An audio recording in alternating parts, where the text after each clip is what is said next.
Good evening. Welcome to Wilsonville School Board's meeting. I'm going to go ahead and call it in session tonight. First of all, we want to thank you for your patience this evening. The school board was in executive session doing our superintendent evaluation, which is some of the most important work that we do. So that's something that we want to definitely make sure we take time for and don't hurry. So thank you so much for your patience. And we just want to give a warm welcome to each one of you who is here tonight. Thank you for taking time out of your lives to be here and to be involved in the important work that we are doing in this school district. So, Ms. Douglas, could you please call the roll? Certainly. Lewis Taylor. Present. Kelly Sloop. Here. Christy Thompson. Here. Kirsten Wyatt. Here. Thank you. Thank you. And we are going to go ahead and begin with our student leaders who are here to tell us about all of the wonderful things happening in our schools. And we are going to start with Miguel Tejeda. Did I say your name right? Yeah. Okay. Tejeda. I practiced it and then I didn't say it well. I got to say, I went to the Wilsonville had their state basketball game, and I don't know if I had more fun watching Miguel in the stands or the basketball players on the court. So anyway, go ahead, please. All right, so this past month has been especially busy for Wilsonville. We first started off with a Midsummer Night's Dream, which was a success. There's a photo with me and Chance at the top, and that was super fun to go watch. They performed amazing and it just got better as the days progressed. I went to 2 of the shows and it just got better. We also held our robotics competition this weekend, which I heard went super well for Wilsonville. As Ms. Thompson also mentioned, we just had boys be victorious in our state championship, which was one of the best games I had been to. It was such a low scoring game at first. And it was just so fun to get the Wildcats hyped up one last time in that student section. This week, we have our choir concert on this Wednesday. And then we also have our band concert the following Thursday, which is going to be super exciting. Tennis, lacrosse, softball, and baseball all started today. But unfortunately, because of rain, tennis had to cancel. But every other sport is going strong today. Wilsonville also elected our Springfest court. And I'm one of the members of Springfest, and it's going to be super fun. And then that was our past month. Thank you, guys. Thank you, Miguel. All right, and next from Arts and Technology High School, we have Michelle Quinn.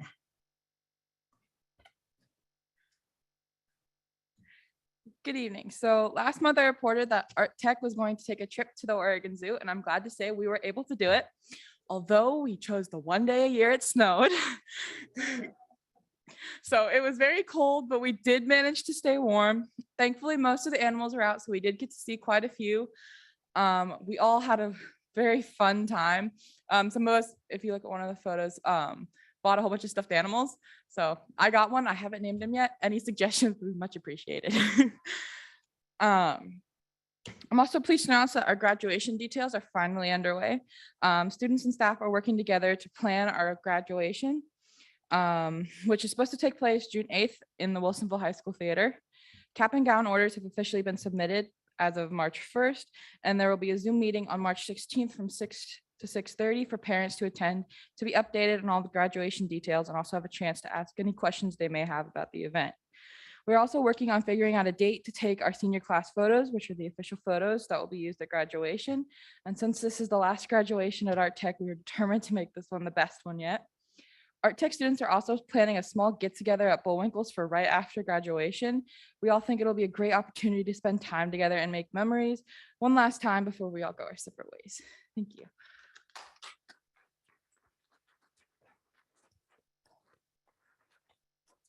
Thank you, Michelle. And now we are on to Westland High School. So Lucinda Fine is out looking at colleges. So we have the opportunity to have Avery McDowell come and share with us. So welcome, Avery. Good evening, Dr. Ludwig, Dr. Spencer Iams, and the school board. I am Avery McDowell, one of Westland High School's senior ASB officers, and I appreciate the opportunity to share what's been happening at Westland. As you know, today was our first day of school with masks being optional. It was great to see the entire face of so many students and staff, but there are also many people who are opting to keep their masks on. Those still wearing masks seem comfortable doing so, and no apparent issues came up today from them making the choice to continue protecting themselves. Our annual Amazing Race competition had just come to a close with 11 senior duos competing for charities of their choice. This year, the race and challenges took them on a journey around the world's continents. The competitors had a great time, and the student body and staff really enjoyed the daily recap videos, and the teams earned a grand total of $1,445 for their 11 charitable organizations. Almost 700 students had an amazing night at our winter ball dance in mid-February, and we are really grateful to Dr. Spencer Iams and the district safety leadership team for being willing to help us figure out how to safely have a large outdoor dance that was still magical and memorable. Our winter sports season just wrapped up, with many of our teams sending individuals or teams to their state competitions. Some of the more notable finishes were boys basketball placing third in state, the snowboarding team placing second, and the wrestling team as well, with 8 wrestlers placing in the top 10, and Destiny Rodriguez bringing home her 3rd straight championship. Swimming team also had 3 members place in the top 10, and cheer placed 4th at state and 14th at nationals. Our Debs dance team head to state this weekend and will be sharing a send-off performance in the main gym this Wednesday at 7:30 p.m. We are extremely proud of our athletes and the hard work they put in all season, and are excited for our spring sports athletes who will start competing in their first games and matches this week. Our winter play, This Random World, just closed after performances the last 2 weekends, and our bands, orchestras, and choirs will perform at 7 p.m. March 15th, 16th, and 17th, respectively. West Linn hosted the District 14 Solo and Ensemble contest again this year, and our musicians and vocalists were incredibly successful, with dozens of soloists and groups advancing to the state competition in late April. We also hosted the Crest Jane Goodall Science Symposium and are so proud of our students advancing to the regional and international levels. Our Gold Mock Trial team placed second in state last night, and our robotics teams are having great success at their competitions every weekend. One of the things that I really love about West Linn is that there really is something for everybody, no matter what your interests or abilities are. Thank you all for your time.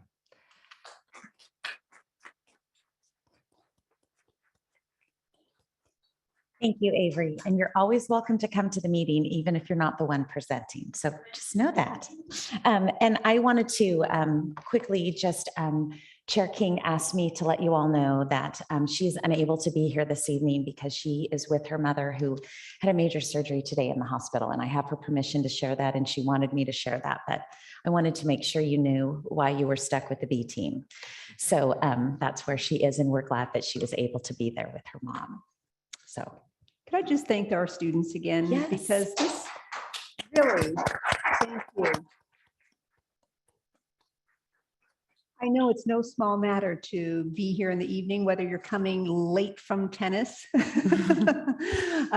or something with your family and navigating your way here. And yet on top of everything else, you make time to be here once a month. You represent your schools, your peers so beautifully. Love all the pictures, the thought you put into putting pictures up so that we can capture those moments and imagine ourselves being there if we weren't already. Is just a step above and beyond. You represent your schools incredibly well. Thank you, Avery, for stepping in with short notice. You did it like a pro. Thank you, Michelle, for just your just pulling your school together under these unique circumstances in a different location, and just bringing just the spirit of art tech to us. And it's just so great to see all those smiles of your classmates at the zoo and creating those special last year memories together of a really special school. So I'm glad you're in that leadership role this year. I know that art tech is your heart and soul, and you represent it well. And Miguel, I'm surprised you have even a voice after everything you did this weekend. So thank you, the three of you. Really, thank you. Thank you. All right, we are going to move on to recognitions. And I'm going to start with Miss Lauren Brigsby. And she is going to talk about National Professional Social Workers Month. Thank you, Lauren. Well, hi there, everybody. What a distinct opportunity I get to share with you guys the incredible work of some of our professionals. And this month we're celebrating our social workers. So we have a small and incredible mighty team that we've grown over this past year. Cheryl, Erica, Sarah, and Brittany have just really, I can't even say enough about this team. The way that they wrap around our students and our families, connecting all of us to resources to support our community, being centered while in school all the time in belief of students and families, and our capacity is they're unwavering. And I often have the opportunity to share with you all here with my voice. And today I was hoping to share a video of some of our professionals sharing about our social workers. So the editing, but I hope you'll be able to hear from our incredible professionals.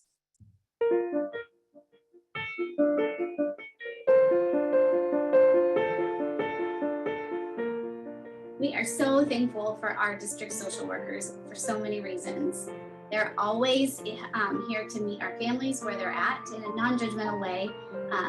They're caring and kind with students and staff, and they help me be better at my job by helping to listen, consult, work through tricky conversations and situations, and provide so many resources for us in our role as school counselors and for kids and families. And we're incredibly thankful for all the work that they do. So thank you. Brittany has been so wonderful this year, and just knowing her and connecting with her, and I feel like she's kind of our rock in supporting us, connecting us to families, and really just she's so caring, and I know that we can always go to her when we need a little extra support, and she's happy to reach out to families and build that community with them and connection. You know, just listening to you right now, we don't work in isolation, and she is a valuable stakeholder, team player, and that she bridges resources, support, not only to us, our families, and to the community.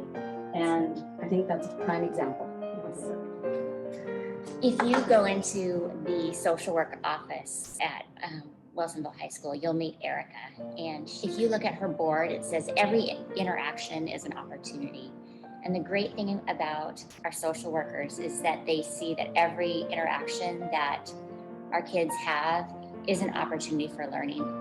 I think one of the best things about our social workers is that they are actually working on life skills with our students. Sometimes students that have bigger challenges maybe with putting their thoughts and their emotions into words and communicating those feelings to other people.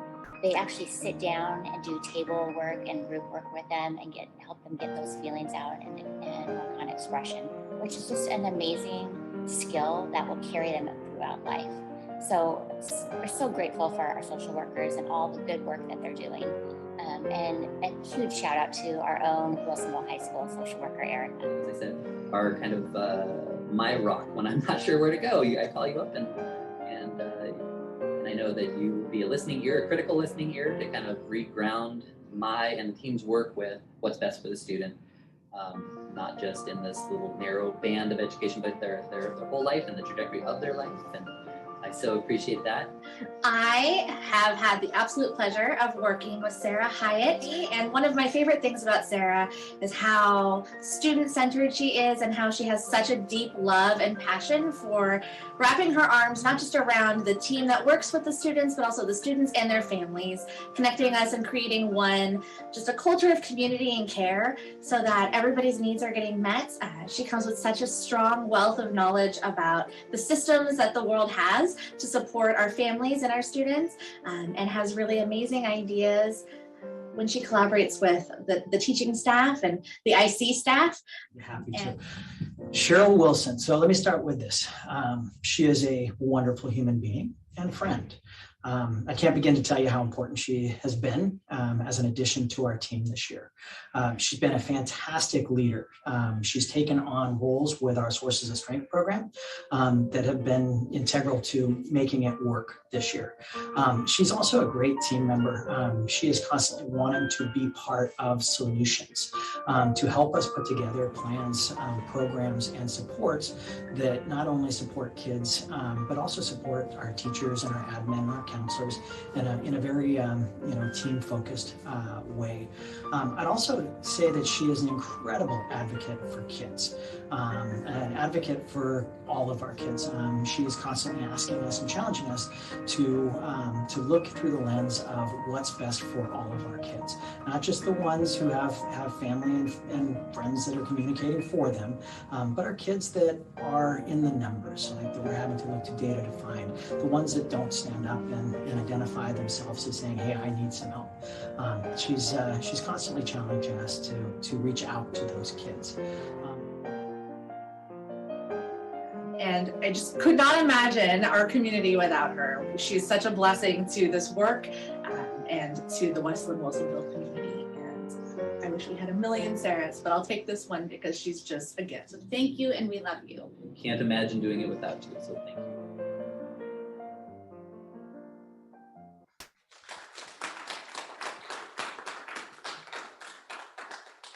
To say that they're a small and mighty team doesn't even cover it. And I think that that rang true in the voices of our colleagues. There was not a single colleague that you said, hey, can you connect about one of these 4 professionals? And almost everyone said, can I connect about all of them?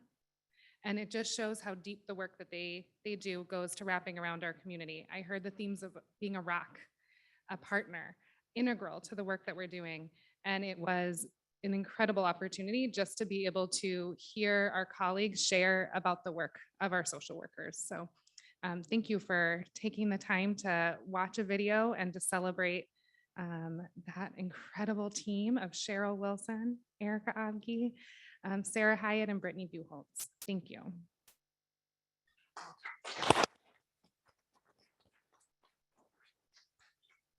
Lauren, thank you for putting that video together. And I hope that the social work, I'm assuming that they've all seen it as well, correct? Okay, great. Thank you. All right, we're going to continue our recognition part of this evening with Ms. Shyla Waldron. Have you see, do we have Jessica? Did she make it? We'll be here in a moment. Okay. They probably walk in as I'm talking, so I'll just get us started. All right, so we're going to go ahead and honor our classified employees who Appreciation Week, if you did not know, is March 7th through 11th. So for Classified Appreciation Week, our district sent a small gift to each of our classified staff individually, just to try and show some appreciation for them and all the work they do every single day for our students and for their colleagues. So we've asked Jessica to be here tonight, and she will be here momentarily. But I just want to say a little bit on behalf of all of our, or for all of our classified staff, from our nutrition services staff who prepare meals daily for all of our children, to our custodians who work diligently every day to keep our buildings clean and prepared for the next day of student learning, our paraeducators that provide high levels of support for all of our students in all of our schools, K through 12, our maintenance team that keeps our buildings running and functioning, which can sometimes be a task, our school secretaries who support their administrators while also helping to get ice packs and Band-Aids, because we know those are all important to our children. And then our IT staff that also work to keep the technology running every single day, which has been ever more present in the last 2 years in our schools. And then all of our classified staff, some who have specialized roles, who just bring their best to their role every single day in support of our children. And then before Jessica arrives, I just want to say that she fills the role as the association president, which is on a voluntary basis with OSCA. So not only does she work a full-time job, she also then supports all of our classified staff and works with the district on behalf of all of our classified employees. She's been an amazing partner to work with problem solving and negotiations with both Kathy and I over the past 2 years. And we really have appreciated her leadership with OSCA. And we just want to thank her for serving all of our classified employees.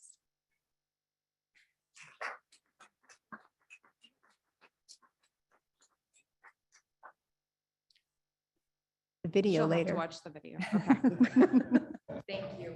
Thank you, Shyla. When she comes, do you want me to, do you want me to go back or? Yeah, I think you could pause and then Okay. allow her to come up. And So when yeah. she comes back, Shyla, do you want to come back up with her? Okay, Yeah. so if I don't see someone, just flag me. Yeah.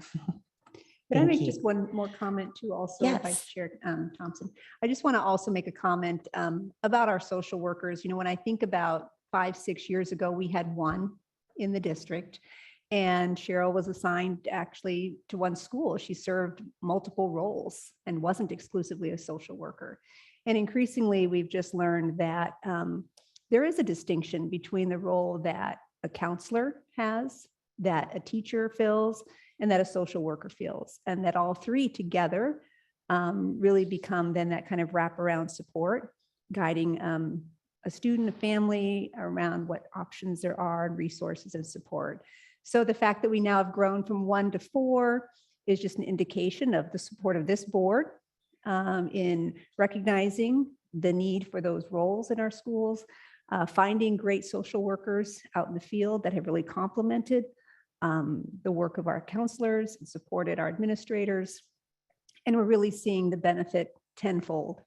And this year we were pleased that we could have a full-time social worker at each of our large high schools. And then Brittany serves across our middle schools and Sarah across our primary schools. So it has been a really wonderful team. So I just wanted to just add that piece on. And Jessica is here. Come on up, Jessica. We've been talking about you. Would like the record to show that I was in the webinar version. And then Shyla texted me and she's like, are you going to be at the meeting? I'm like, I'm at the meeting. She's like, no, I mean here. I'm like, I can come. So thank you for all that you do for our staff. We appreciate you. And would you like to say anything? I would. I did prepare some things. No, not every school district, not every school celebrates, I know, a separate classified appreciation week from a teacher appreciation week. They do, right, they sometimes do a combined staff appreciation week. And I like some things about that. That kind of elevates everybody's role kind of up to that role of staff.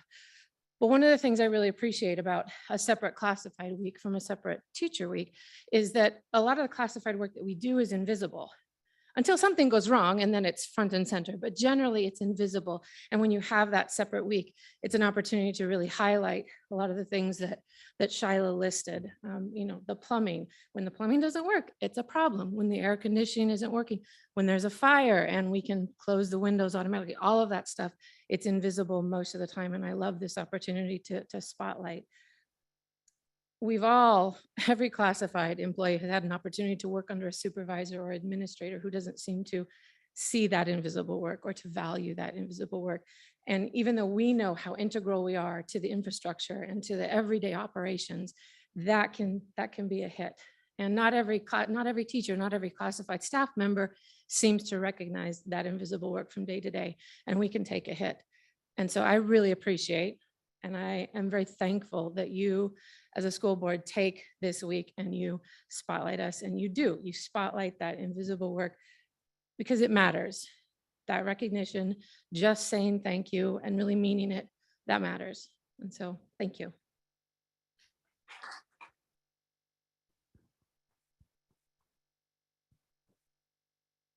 Jessica, while you were driving over here, Shyla just had some beautiful words recognizing each of the groups, some of which you've mentioned, but also just reminding our board, as well as those here tonight, of the work that you do representing all of the classified staff. You're full-time working, and then this role as president is voluntary, and you do it on top of everything else, which means reading emails, meeting with staff who have questions or wonders, making yourself available, meeting with me and Shyla.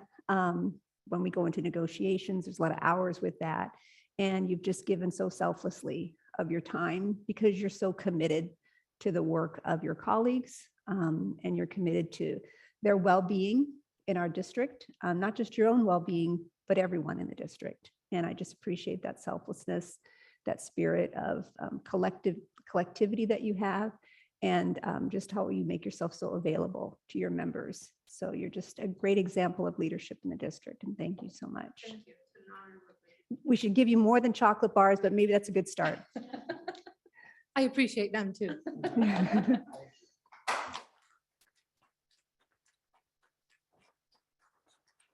We are glad we got to see your face in person, Jessica. All right, we are going to move on to board report and superintendent reports. So I'm just going to start, and I just want to say it has been such a blessing to be able to be back in schools and with the activities that are starting up. And I just want to highlight Friday afternoon was just a glorious afternoon at Willamette Primary School. And I don't think I could have been in a better place. They have had a rhythms program that they've done before, I don't know, how many years have they done it, Dr. Pryor?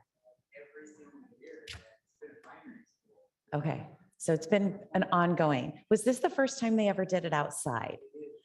So because of COVID and wanting it to be a celebration for the entire community and people to come back, to be able to come see it, they held it outside. And I wonder if they might hold it outside from now on. They had this U shape and just this amazing, it just felt like a celebration of the community coming back together.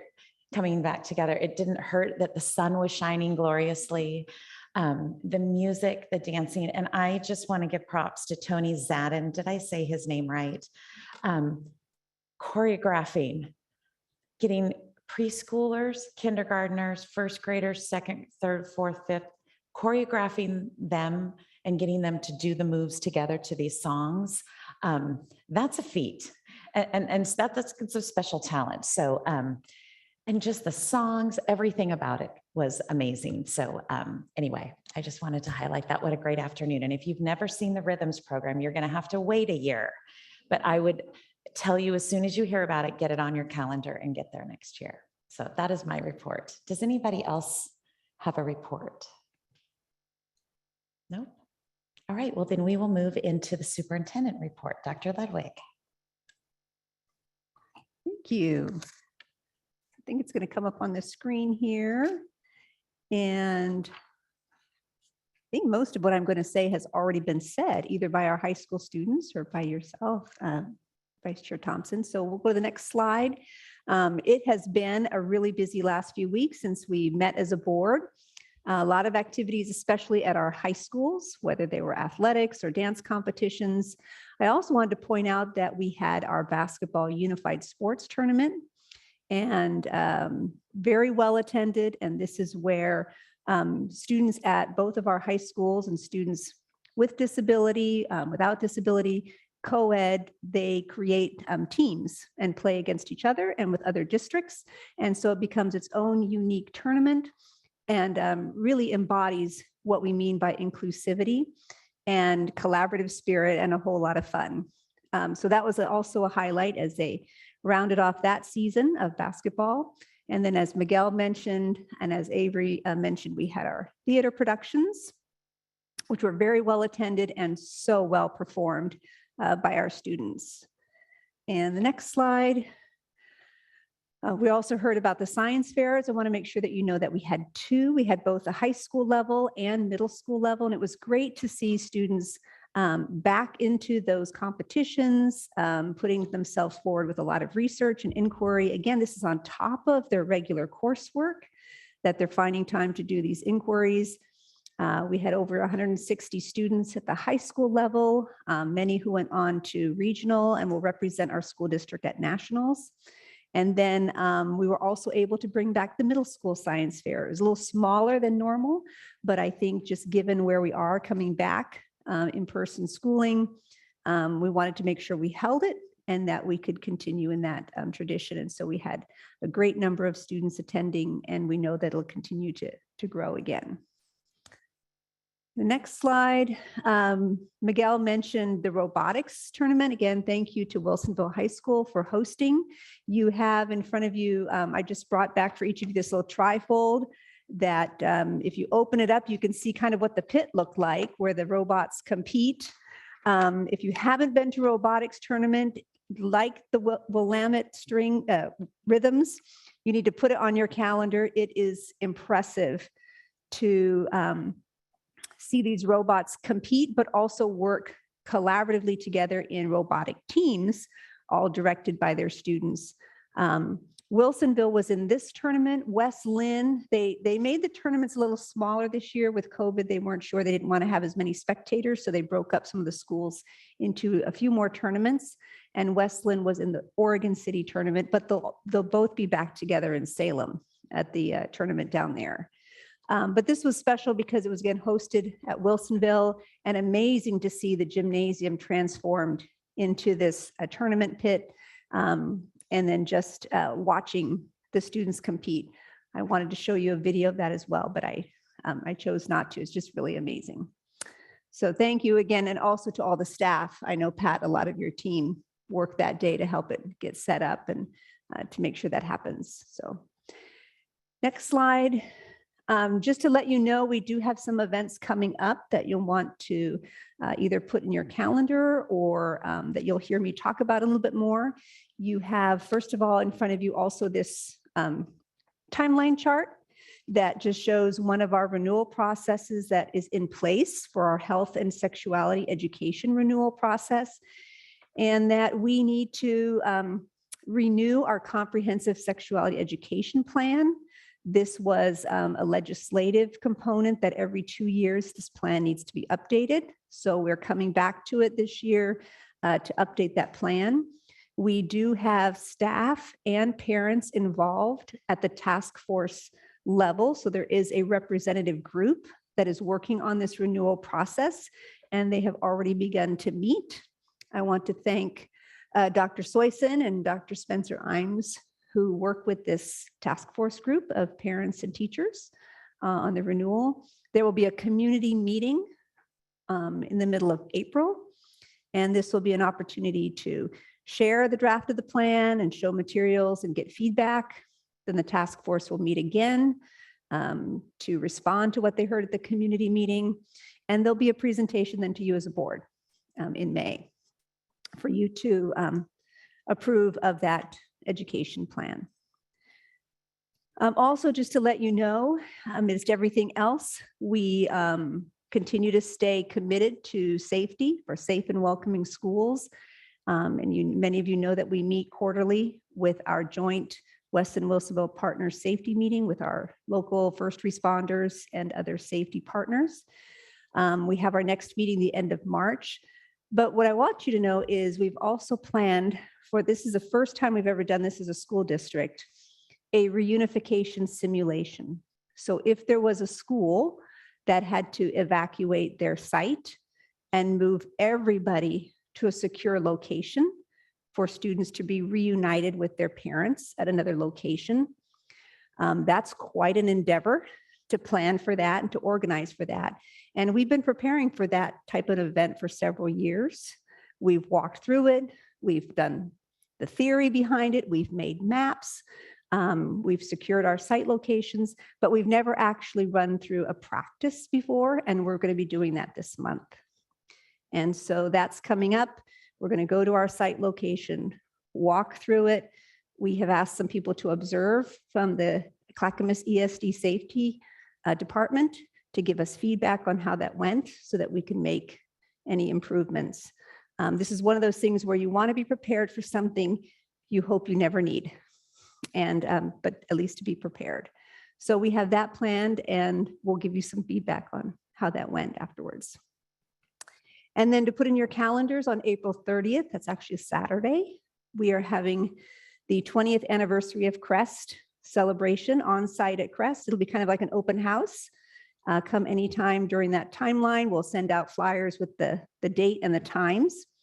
And hopefully there's wonderful weather, and people can come and enjoy some festivities at Crest while we celebrate our 20th anniversary of having that program in our district. And then lastly, in terms of some events that we're queuing up for, you've heard all year how we have contracted with Joe Feldman around grading for equity in our secondary schools. Particularly, he's working with our high school teachers.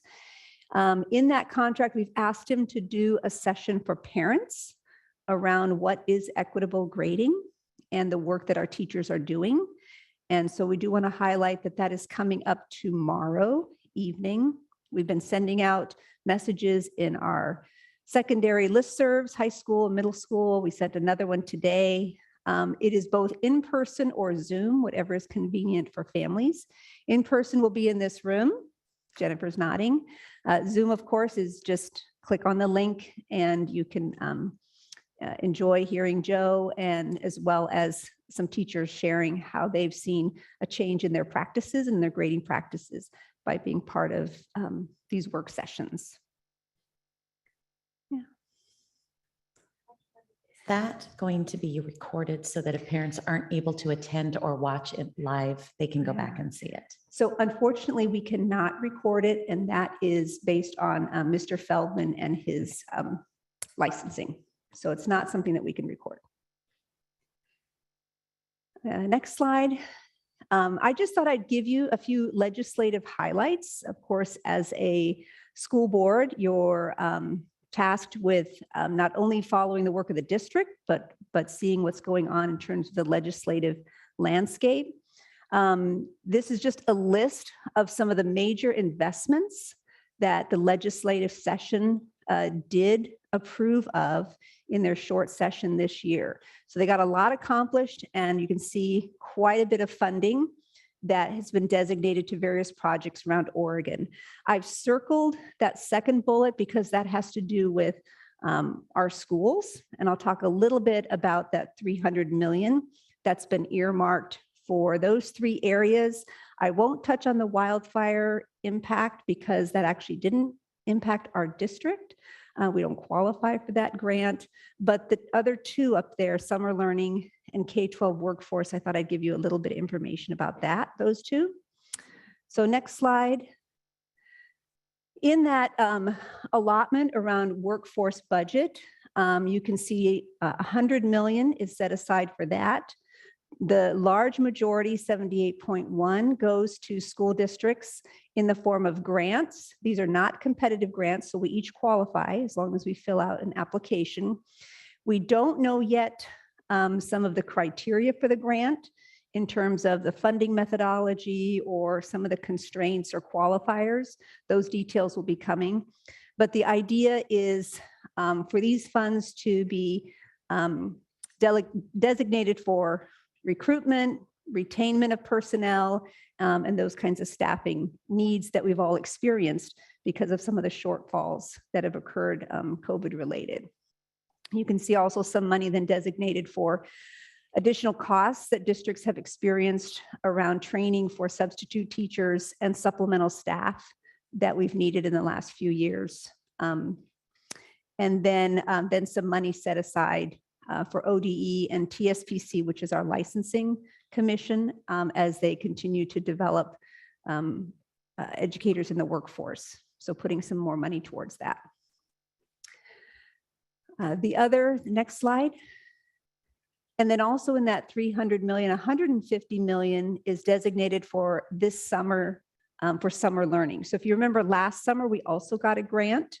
We had to contribute 25% and then they matched with 75%. Same for this year, same criteria. It's a non-competitive grant. So each school district does qualify as long as we fill it out. And this will help us tremendously towards funding for, again, helping high school students with any credits they need to catch up or complete, or any summer learning they want to do. And then also for K-8 enrichment.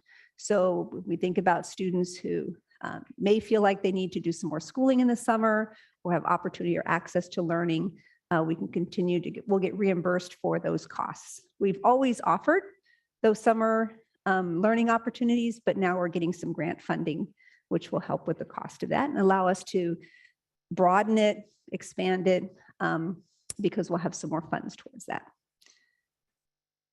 And then two of the bills that you would be interested in as the board, if you recall, two of them were going towards the legislative session.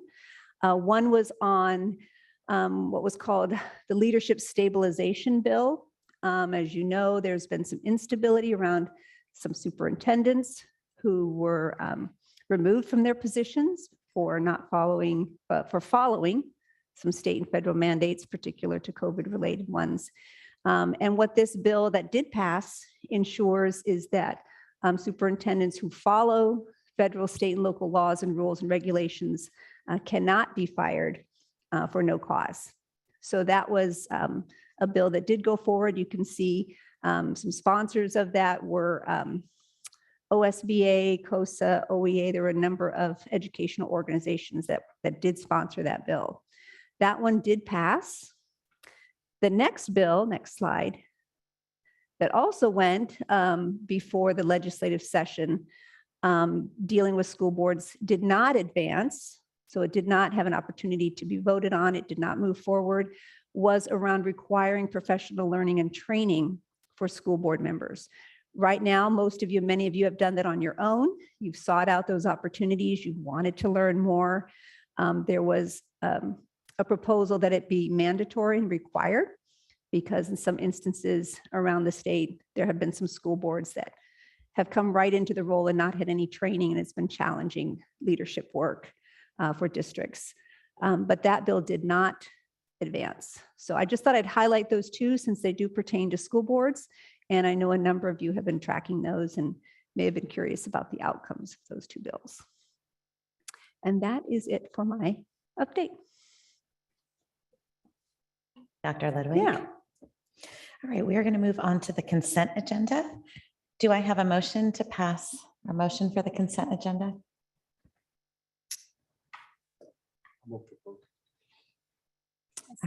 Thank you. All right, Director Taylor has made a motion to approve the consent agenda, and Director Sloop has seconded that.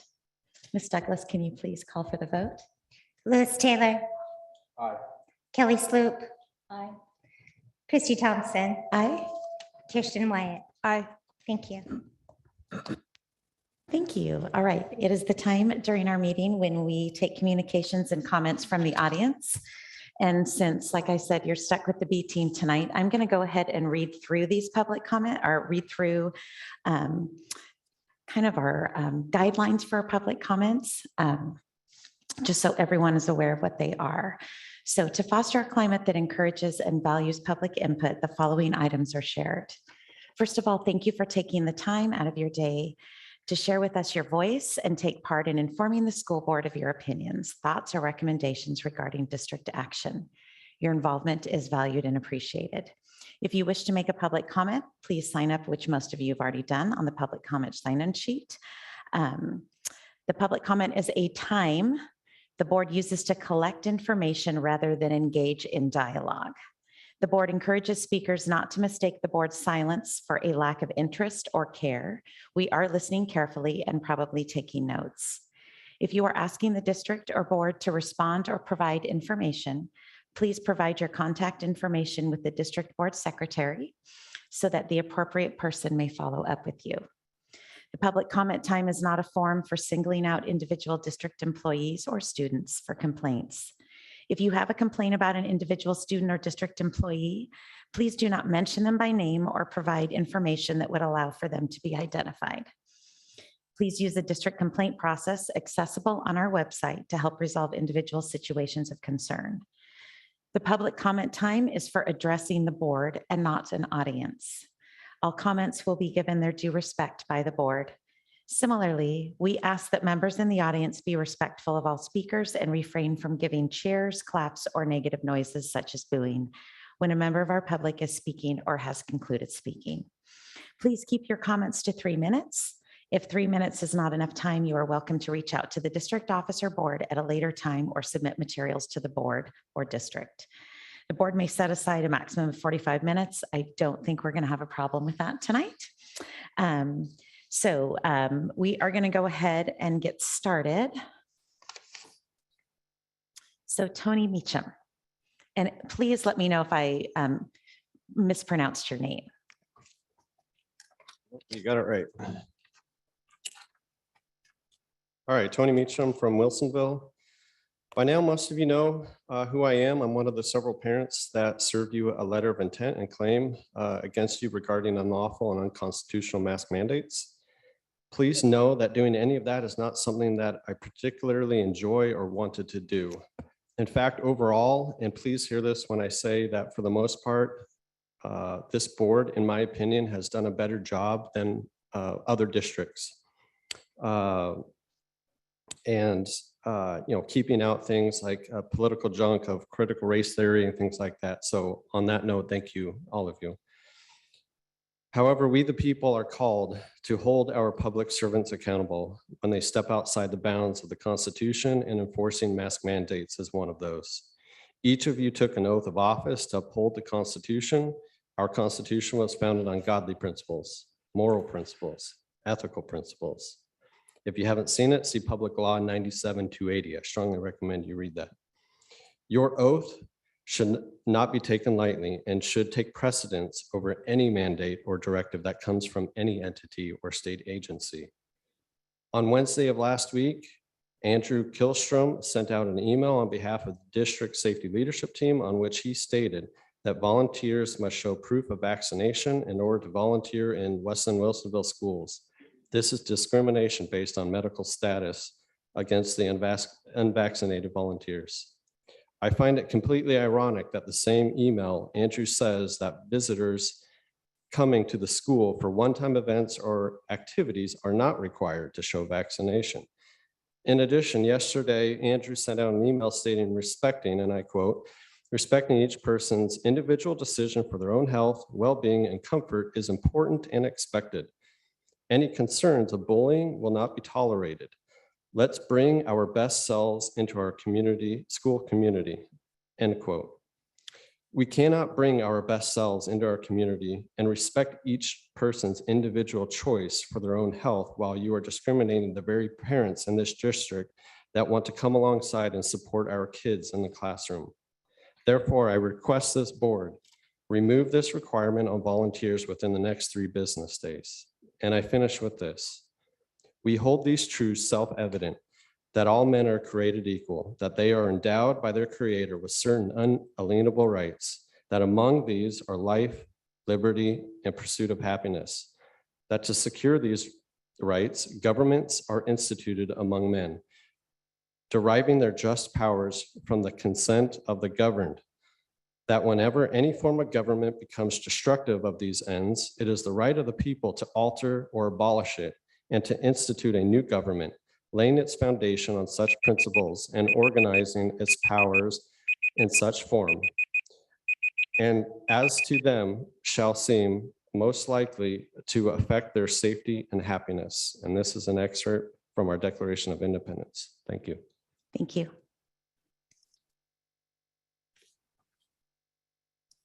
All right, and next and last on our list is John McCabe.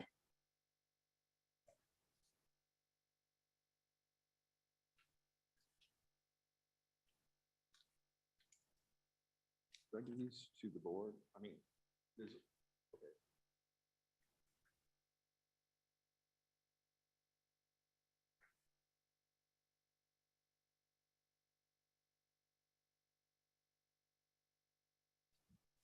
Okay, I wasn't here in July.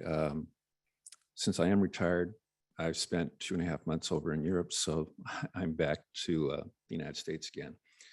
But while I was away, House Bill 3681 was approved in a motion by the school board, and I was informed by the Oregon Department of Education that that bill expired July 1st, 2019. And I don't know if the board was informed that when you affirmed it, that it was no longer in existence. The other one that was troubling when I was overseas, and Oregon Department of Education did communicate with me that tomorrow will be the 3rd time that we get no funds from the Oregon Department of Education because no audit has been turned in. They have frozen all the funds for the school district. Over $3 million has not been paid on the PERS bonds because of this. And it's unknown how much the rest of the school district has been affected with the frozen funds because of no audit being complete. It is unusual. As of tomorrow, there's only 5 districts in the state that have had their funds frozen for lack of turning in an audit. The other report I turned in was from the West Linn-Wilsonville School District, December 2009, on Oppenlander Field and Sunset Primary. And in the report, it said the school district would keep Oppenlander as a park forever. I hope the school district goes back to that report, reads through what happened under Superintendent Wall and Tim Woodley, and understand the time and commitment over 2.5 years put that report together. And it's something the public needs to know and understand with the lack of parks in the city of West Linn. And the other one, I hope it's finally put on the website, is the student enrollment. We're down to 9,111 students. That's what was turned into Oregon Department of Education. Then if you take out the open enrollment students, we're below 9,000. We're not growing. And the numbers are out there. And I think it needs to be given to the public that they understand how small we're getting. It's not related to COVID because when you look at the census for the city of West Linn, there was only 105 population increase that was under the age of 18. That's no growth by the census. Let's plan that way. Thank you.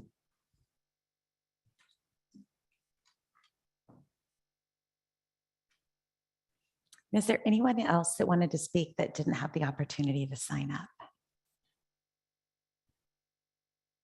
All right. Thank you. And that concludes our communications from the public. We are going to go forward with the business office and Dr. Hughes. So good evening. I have the financial report for general fund tonight with me. There is not much changing. The revenue and expenditure are tracking closely to the year-end projection. Compared to the last month report, the estimate for the ending fund balance still remain about 17.2 million. That is about 12.81% of the total revenue. In our last meeting, Director Tyler asking about the reserving and what is the best recommendation out there in terms of the GFOA and best practice. So in this report, I would like to share, according to the GFOA recommendation, they recommend that a minimum for governmental or school district to maintain a reserving ending fund balance of no less than 5% to 15% of its general fund operating revenue, or no less than 1 to 2 months of our regular operating expenditure.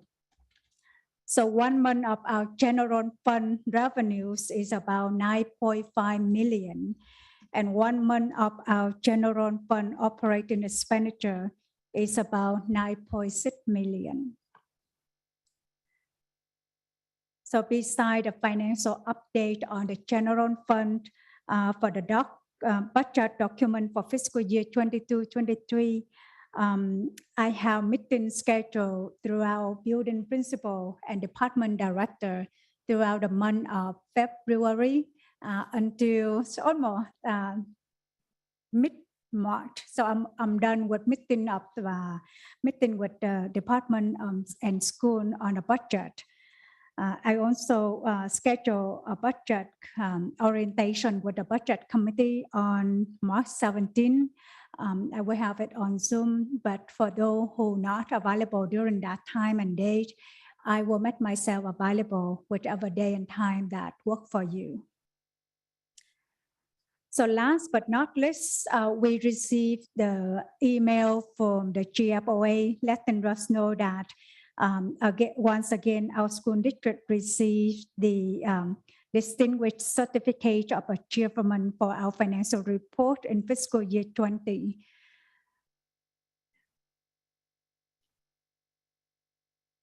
So that's all I have for the financial update. Before I move on to the next items, I will stop and see if you have any question for me. Thank you, Dr. Hughes. Does anyone have any questions?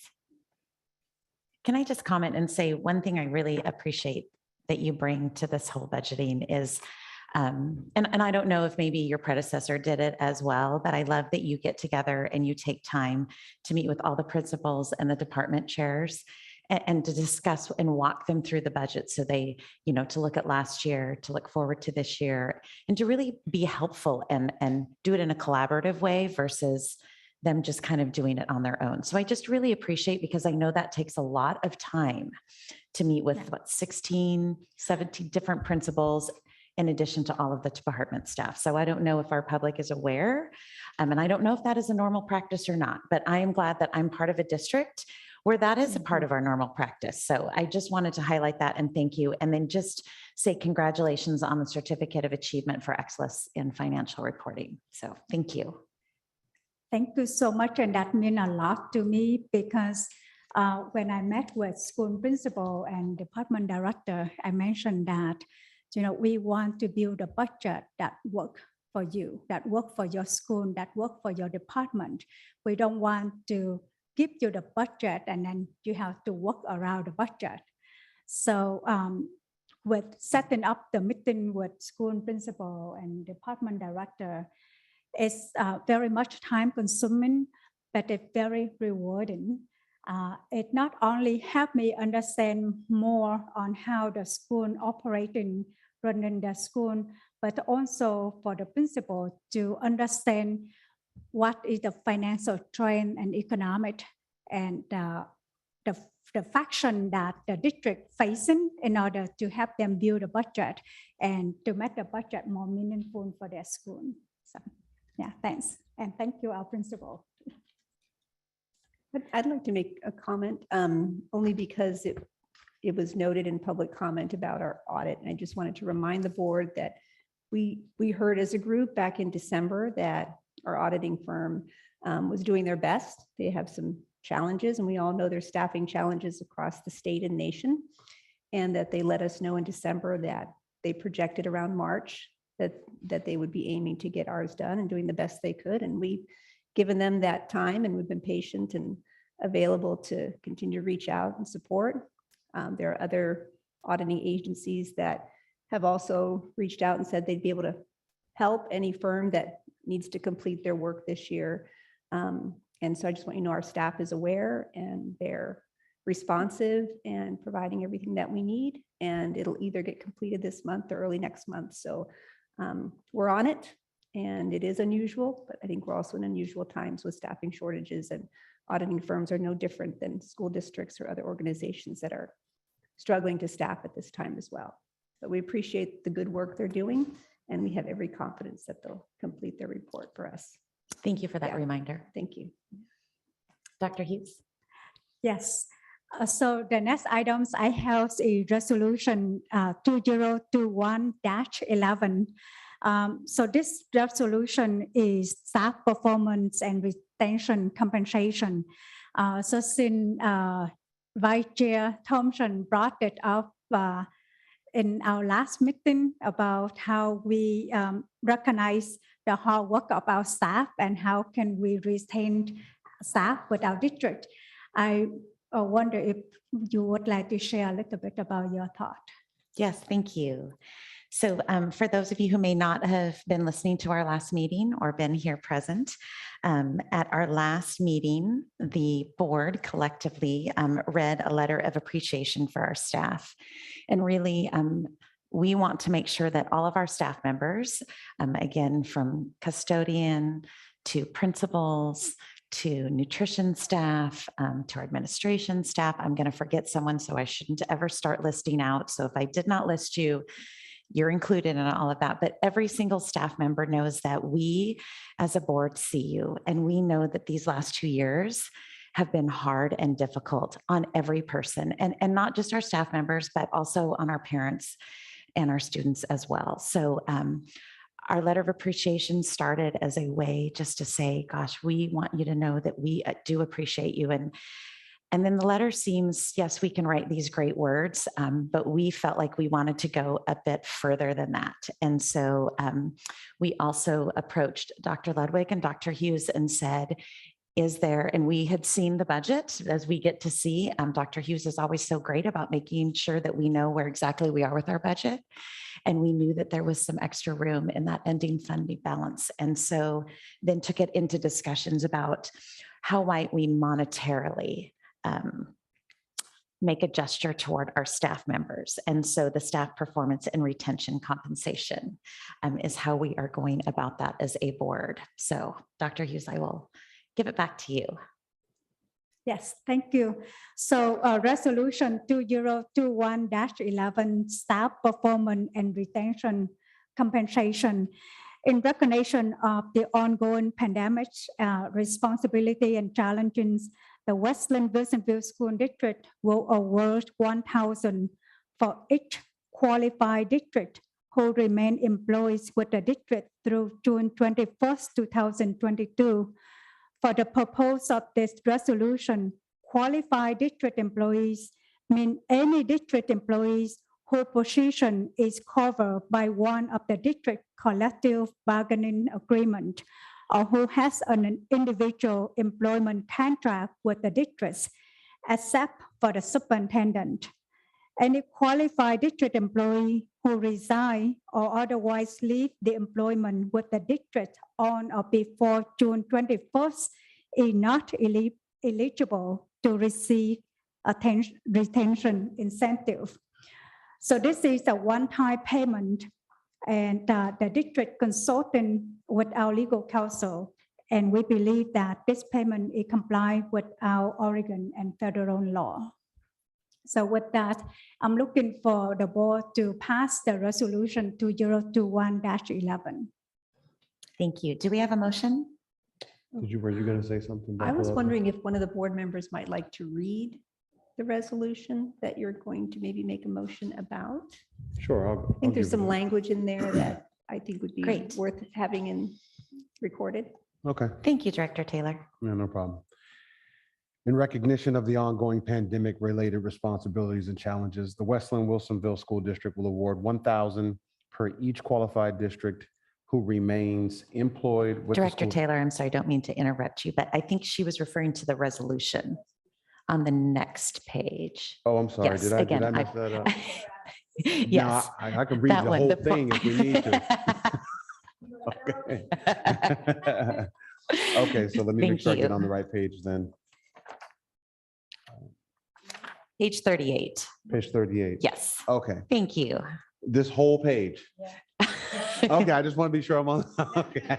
I didn't want you to read the other page too. Okay, thank you. Whereas West Linn-Wilsonville School District recognizes and values the contributions made by hard work in West Linn-Wilsonville School District staff who are creating learning communities for the greatest thinkers and most thoughtful people for the world. And whereas West Linn-Wilsonville School District staff have risen to the challenges of a global pandemic that is in its second year.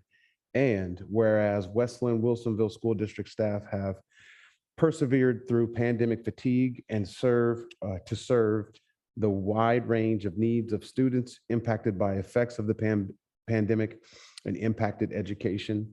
And whereas all staff, certified, classified, confidential supervisors and administrators have taken on increased work demands, additional duties, and tasks throughout this pandemic.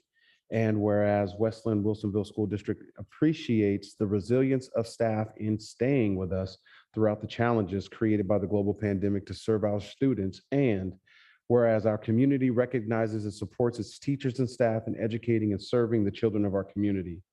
Now, therefore, be it resolved that the West Linn-Wilsonville School District Superintendent and School Board endorse investing in a staff performance and retention compensation through the 2022 calendar year and expresses its sincere gratitude to all West Linn-Wilsonville School District staff who passionately dedicate themselves to our schools and students. The performance and retention compensation will be paid as follows. 1, the performance and retention compensation payment will be $1,000 per each qualified district employee employed as of the date of this resolution who remains employed with the district throughout June 21st, 2022. For the purposes of this resolution, qualified district employee means any district employee whose position is covered by one of the district's collective bargaining agreements or who has an individual employment contract with the district except for the superintendent. Any qualified district employee who resigns or otherwise leaves employment with the district on or before June 21st, 2022 is not eligible to receive a performance and retention compensation payment. 2, the superintendent will not be a recipient of the performance and retention compensation outlined in this resolution. The superintendent has a separate contract and performance process per board policy as the only employee of the school board. Bear with me, Faith. 3, the district will pay the performance and retention compensation in conjunction with the June 2022 payroll. It is a one-time and will not change the compensation plan for any position, but will be subject to withholding as part of salary. Dated this, so on and so on. Thank you. Yeah, thank you so much. And in my financial report, I put down the estimate cost. So we have about 1,300 employees, FTE. And if we give 1,000 to each FTE, and we have to pay some benefits along with that. So it will cost the district about 1.7 million. I will entertain a motion. I'll motion to approve the resolution 2021-11, West Linn-Wilsonville School District Staff Performance and Retention Compensation as presented. Thank you. Do we have a second? Thank you. It has been motioned by Director Taylor and seconded by Director Wyatt. Do we have any discussion or any questions before we call for the vote? All right, Ms. Douglas, will you please call for the vote? Lewis Taylor, Aye. Kelly Sloop. Aye. Christy Thompson. Aye. Kirsten Wyatt. Aye. Thank you. Thank you very much.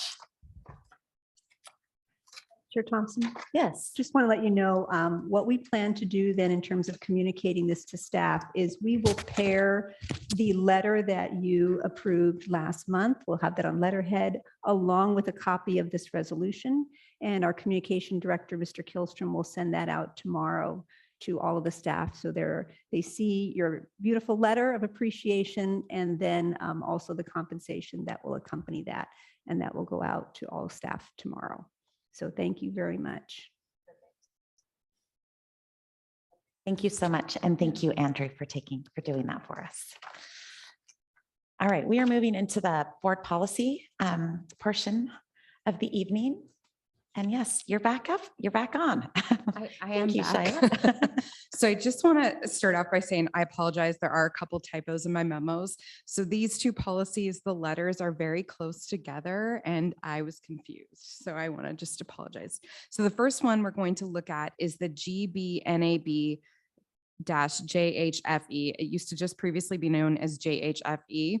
And it used to be just over one page. And so instead of showing you all the changes, we just rewrote the policy and are proposing it as is with the new policy name. It is our policy on suspected abuse of a child and reporting requirements. So the changes made to this have to do with the legislative changes in 2021 regarding the definitions of child abuse, the new reporting requirements. And so we have provided it here for you to review. And it also changes the definition of staff, which now under this policy also includes volunteers, agents, and contractors of the district, as well as employees of the district.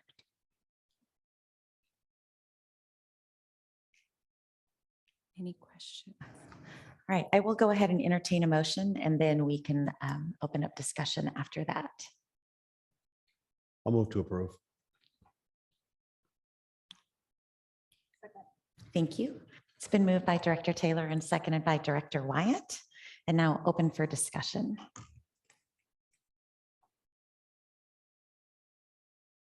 Any questions or comments from the board? All right, Ms. Douglas, could you call for the vote, please? Lewis Taylor, Aye. Kelly Sloop. Aye. Kirsten Wyatt. Aye. Christy Thompson. Aye. Thank you. Thank you. So the second policy before us is GBNAA-JHFF, and it was not previously JHFE. That was the past policy. So that's the error. This is the policy around suspected sexual conduct with students and reporting requirements. So the name of the policy was changed. And again, the language was changed based on legislation. regarding sexual misconduct between staff and students. And it includes additional comments about verbal, written, and electronic communication that was not previously part of the policy, and outlines that and outlines the pieces of the relationship. It also, again, includes both employees, contractors, agents, and volunteers as covered under this policy.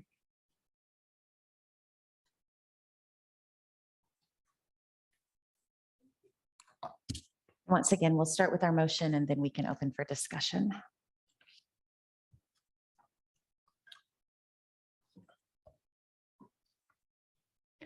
All right, I will motion that we pass policy GBNAA/JHFF. I'll second. Thank you. It's been motioned by myself and seconded by Director Taylor. All right, any comments or questions? Director Taylor, you look like you might have one. I do actually have a Yes. question. How does the district deal with consensual relationships with college students, fresh grads coming out and dealing with maybe an 18-year-old high school student who is of age? How is that dealt with if they're in a position of staff, which is a position of power, but they're two consenting adults who have a relationship? So under Senate Bill 155 that was passed by the state legislation, a student is now defined as any student who's in our educational institution. So for example, maybe our adult transition program up to age 21, or if they're not in the adult transition program and they graduate at 18, they're still considered a student for 90 days up to graduation. So the merits of the investigation, what was reported, those would be, we would go through an investigatory process if we had a report of an inappropriate relationship between a staff and student, but the state does now define a student as a child who graduates at the age of 18 and then 90 days after that, or they're in one of our adult transition programs up to the age of 21. Okay. I did have a question. The red section, is that an addition? That's the new language That's that the was whole, added. that's the whole, so, okay, so that's completely new. And I guess what my question is, do you know the spirit behind adding that? Yes, so Thank the you. spirit behind adding that has to do with the continued increase of electronic communication specifically, and then verbal and written, but they specifically felt like it was important to address the communication between staff and students that are involved in educational programs and that conduct. And then whether it's between a consensual relationship or, but does not create an intimidating or hostile educational environment. So if it creates an impact to the educational environment, we are required to look into it, and that it would fall under this law and policy.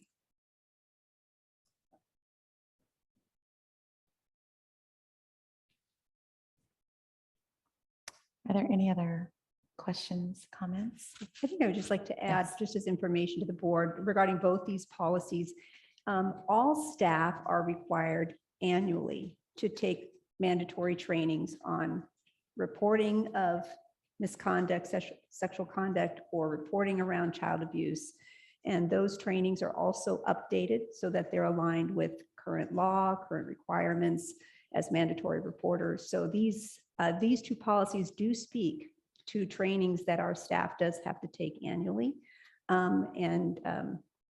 Ms. Waldron's department also oversees all of those mandatory trainings that our staff take. So I just wanted to let you know, how do staff become informed about these policies and about the laws? They do undergo those trainings every year. Is that part of the onboarding process? It is part of onboarding, but it's also required for all staff annually. It's a federal and state requirement. Yeah, whether every year I take it, every employee has to take these trainings every single year. I just wanted to ask because I just didn't know if there would be a scenario where someone could claim ignorance, especially young people, if it's not part of the onboarding process and within the first fall term, a relationship forms and they didn't or weren't exposed to that rule. So for new hire employees, they have to take it within their first 30 days. Our coaches have to take it before they even set foot on a field. So we do have very specific requirements for the training to be completed. Is that a requirement too for let's just say a lot of the athletic programs have trainers who may not be staff members, but they are staff as far as the athletic program. as far as conditioning and strength training. Are those individuals also subject to that process and understanding what the rule is?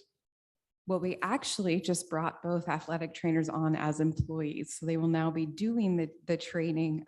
We did previously have contractors though, and we do have requirements for volunteers as well to be aware of the training requirements too. Okay.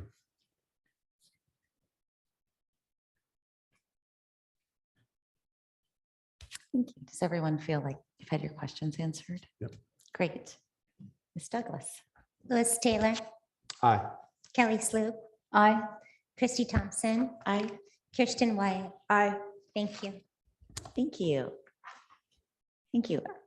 Are we going to see you again, Shyla? I think you're done now. All right, Andrew.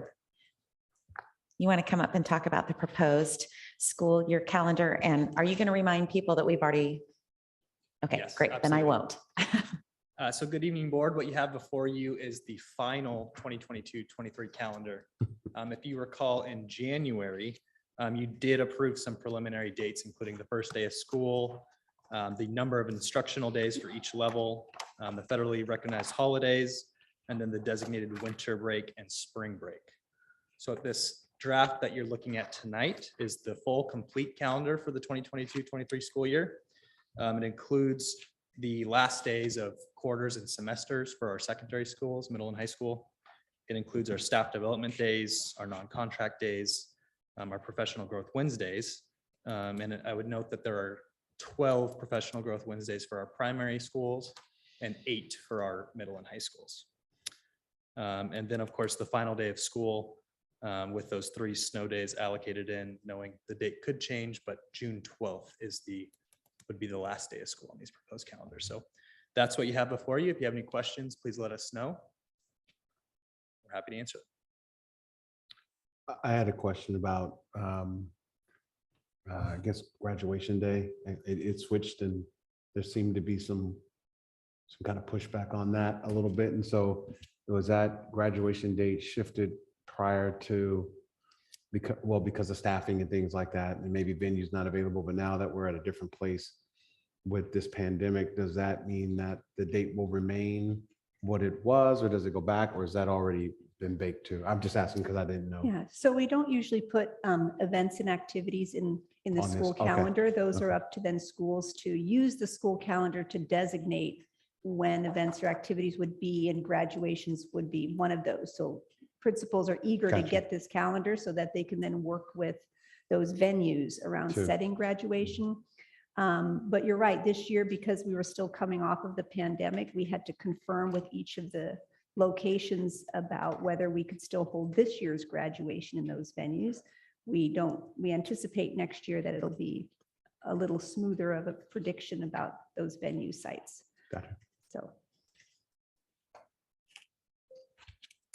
All right, and I will entertain a motion about the calendar. Go ahead. I move that we approve the recommended 2022 to 2023 calendar. And is there a second? I'll second. Thank you. It has been moved by Director Sloop and seconded by Director Taylor. Any more discussion or questions before we call for a vote? All right. Oh, I would just Dr. add Ludwig, that yes. while we always hope this is the last you'd have to approve of a calendar, we just also recognize that school years are fluid and things could happen, like weather related, and that we may need to come back to the board anytime there is an adjustment to the calendar. You've certainly done that this year. You may have to do it again, whether that's something that we work out with our employees or something that's outside of our control, that's weather related. So just want to let you as a board know that we do our best. This is what we're planning for, but the only time we would adjust it is circumstances that come up that we don't foresee right now, but that do come. And then we come before the board with those amendments. Thank you for that reminder for us as well as for our public. So, all right, if you would call for the vote, please. Ms. Douglas? Louis Taylor, Aye. Kelly Sloop. Aye. Christy Thompson. Aye. Kirsten Wyatt. Aye. Thank you. Thank you. All right, I'm just going to take a quick check with the board if you guys need a recess, or if you want to keep plugging along. I'm good. It's power on. All right, we're plugging. All right, so we're going to move on to Department of Operations, Mr. Pat McGuff. Good evening, board. Tonight we have our bond quarterly report that one of our long-range planning committee members is graciously, again, Kim Jordan, volunteered to give you a report on, along with Remo Douglas. And we apologize that this didn't get to your agenda last month. You had a pretty full agenda, so it's maybe a month late, but the next one will be coming on time. So I'm going to turn it over to Kim.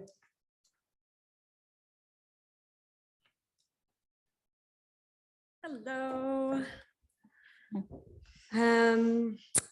Let me say before I start, if you'll allow, that I love doing these reports. And whenever I talk to Remo, we both are like, I'm so excited about what's happening. And every time I start our board report with like, I'm so excited about where we are at. So forgive me. I have the passion around these projects because I've seen them through from the beginning. So anyway, thank you for letting me come tonight. I'm here tonight to make the report on the 2021 Q4. So our meeting was January 19th, like Pat said, we're a little bit behind. So I asked Remo to give me a couple of bridge pieces of information, if you'll allow, that wouldn't be in your packet, but that I know to be true up to this date. And then, like I said, we'll catch up next time. So starting with a couple of exciting things about the financial overview, and that is on page 1. You'll notice that there's a big increase in green, which means that we did the new middle school contract. So that's represented here in our financial overview. And also really exciting, we received quite a bit of reimbursements for E-rates and for selling the timber on the the Dollar Street property. So for the timber, we ended up getting somewhere around $150,000, which was way more than anticipated. And so far to date, the bond projects have received $850,000 in rebates, which I think is great. And the staff works really hard to make sure that we are getting all the money back that we should.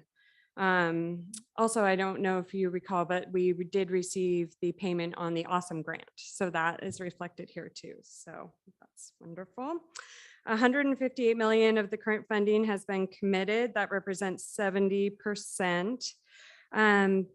Because we have some new committee members, at our last meeting, we talked about, and Remo reviewed for us kind of how it works, and you'll be aware that not all the bond is sold yet, and that's purposeful. And the staff is working on making a plan with the advisors on when the rest of the bond would be sold. The purpose of my bringing that up is just to let you know that we're still ramping up those new committee members and making sure that they understand how it all works as well.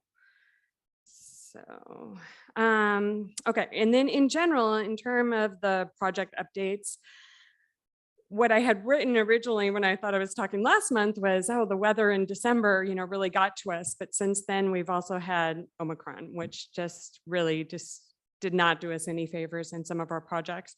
One example is in one of the projects at Westland High School, at one point, there were so many of our contractors that were ill that there was one person to operate 4 pieces of equipment. So he had to do all of the different things. So it wasn't our staff that was impacted, but our contractors that were impacted on these projects. It's out of the control of district staff. So what the district staff has done now is started being proactive like they do and make sure that they have a plan for what is going to happen if we're not going to be able to get kids on the sports fields by spring. That has to happen. How are we going to make sure these schools open in 2023? So I just want you to know that the staff is being really proactive and planful and intentional on making sure that the projects get done, whether that means approving overtime for the contractors or, I had mentioned, drove by Westland High School the other day. On Friday afternoon at 5, they're working on Saturdays, they're working on Sundays. So despite all the setbacks, it's still exciting. We're still plugging along. And at the end, oh, these are the pictures. So I had asked for some updated pictures because what's in your packet is a little bit old.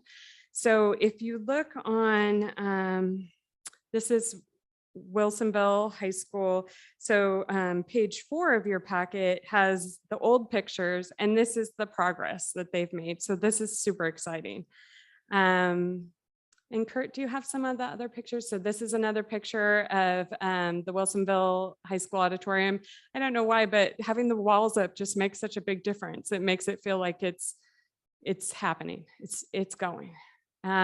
This is the Athey Creek or the Dollar Street Middle School. This is taken from kind of the Fields Bridge angle. I drive this every day, and those look like roads. It looks like someplace a school could actually be. So they're working hard there and making some progress. They are also, they built a road so that they can do a lot of access off of Willamette Falls Drive rather than on Dollar, where it's more residential. So we're trying to make sure that a lot of that construction traffic is coming in through Willamette Falls. And it's not having an impact to the local residents. What else do we have? Oh, the high school stadium project. And you'll see there's the pictures on here again are kind of old. So I like this one. It shows where the circular walkway will be. It shows the extension of the roof and the new bleachers. And I think there's one more of the high school. Yeah, the aerial. So that's the parking lot. It looks like something that could actually turn into a parking lot now. And one other thing I wanted to mention, and this just goes back to intentionality of the staff. There is an issue about that curve, if you're familiar with that area, is kind of a blind curve, and a lot of cars come down quite quickly around there. And what the staff ended up doing is recognizing that as a problem as they're doing this other work, is went ahead and trimmed all those trees so that now there's this really nice line of sight from both directions, keeping the students more safe who cross there at what's called the senior lot, and then also creating a nicer view of what will be the new parking lot. So my kids go to school there, so I think that's a big deal. I'm really proud of that kind of work. So. Okay, so you have everything. I'm not going to read anything to you, but the other thing that I wanted to mention was that just to put on your radar is that the oral arguments for the LUBA were on February 1st. There hasn't been, unless I'm wrong, there's still no decision on that. You just present your stuff and you walk away, and then maybe 8 to 12 weeks later, you hear the results of that. So that is still pending. And I think let me just double check that that's everything that I wanted to say. Yep, any questions, or can I answer any questions on what's in the report? On has the investment advisor given any, I guess, indication of why the bond hasn't sold out? Is it not attractive, or is it? No, it's purposely not all being sold because there are some restrictions on how you have to spend it. You have to spend 85% within 3 years. And because of the breadth and the depth of the projects, we don't need it all right away and would be hard pressed to spend that kind of money so quickly. So the intention was to sell some and then spend through some of that and then do a staggered sale of the rest. That makes sense. Is that right? I sure like it when she does this. It's really easy. Kim is exactly correct. We're right on schedule and talking with our advisors.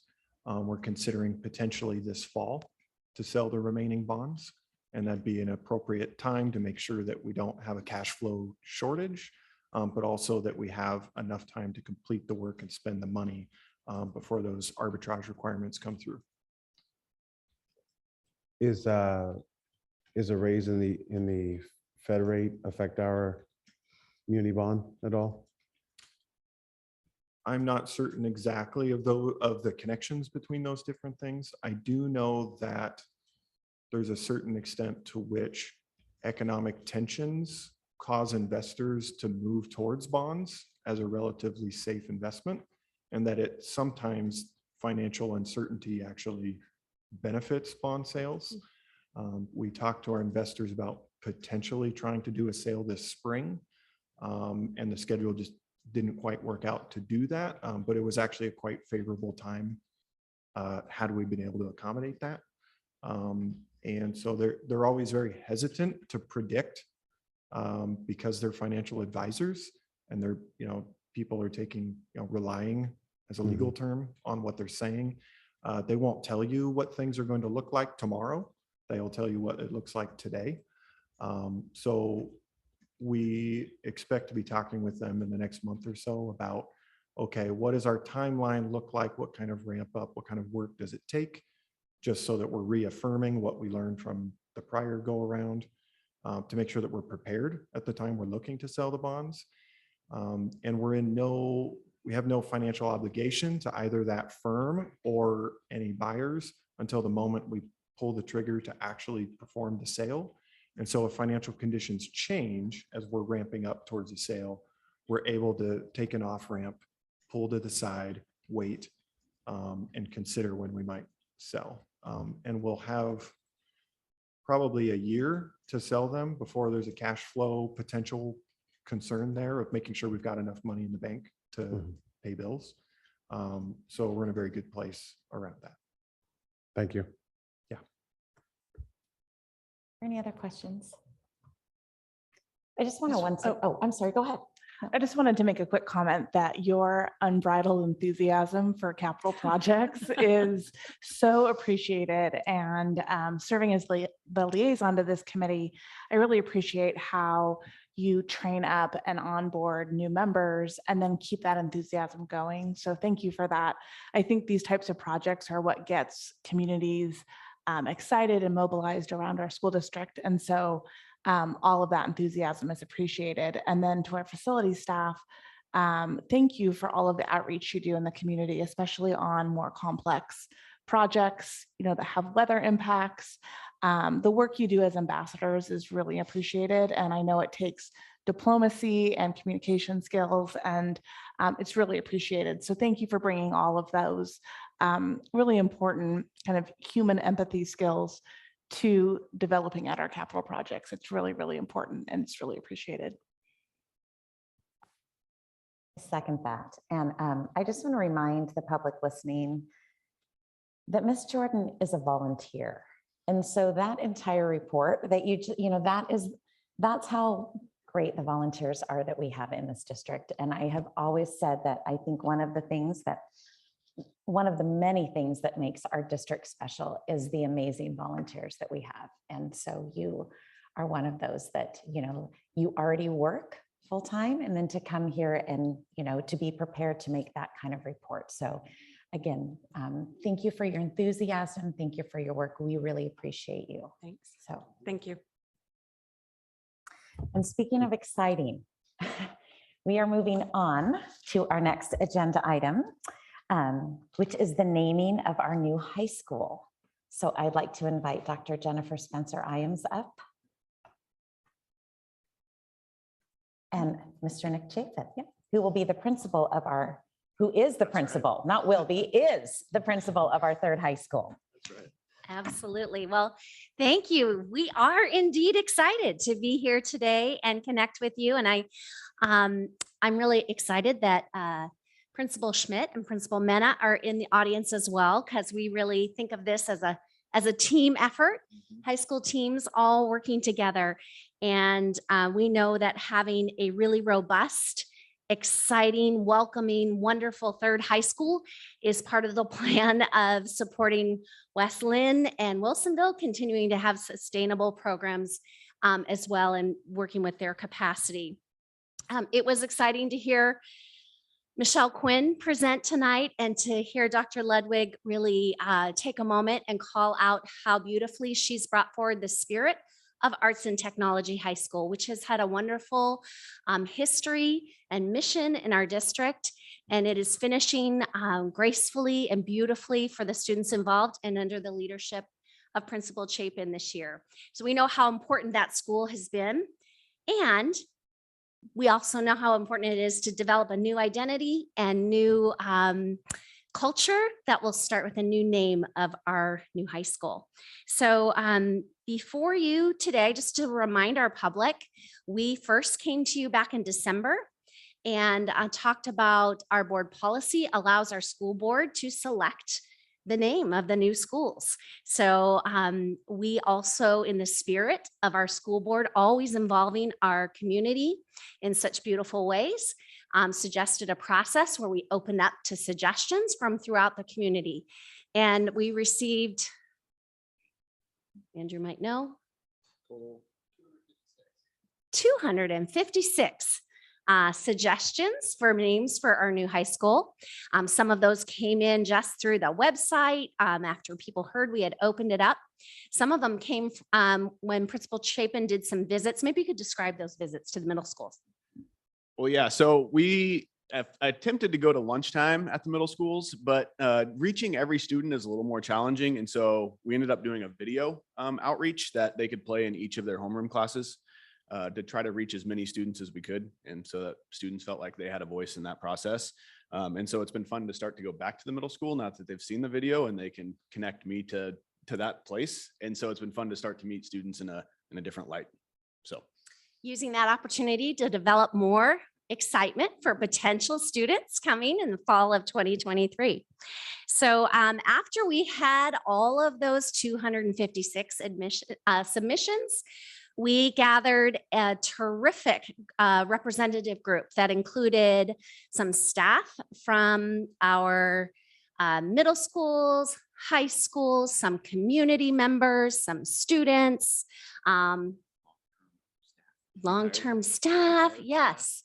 So we had a great representation, came together, did some small group work and some consensus building and brought forward a slate of the top names to bring to you. That was our commitment, to bring forward names that had the most interest and excitement behind them. We, of course, want to make sure that you know by board policy, you can pick whatever name you would want. And so we put all the behind the slate of names we're bringing to you, the raw data of the 256 in case you wanted to select something else.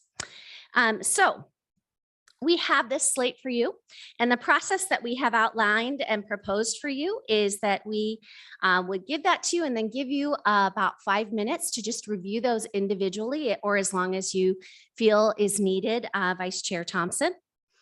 And then you would reconvene, and we would make ourselves available if you had any questions or discussion about what were the stories behind where these names may have come from, or discussion that came forward from that community group.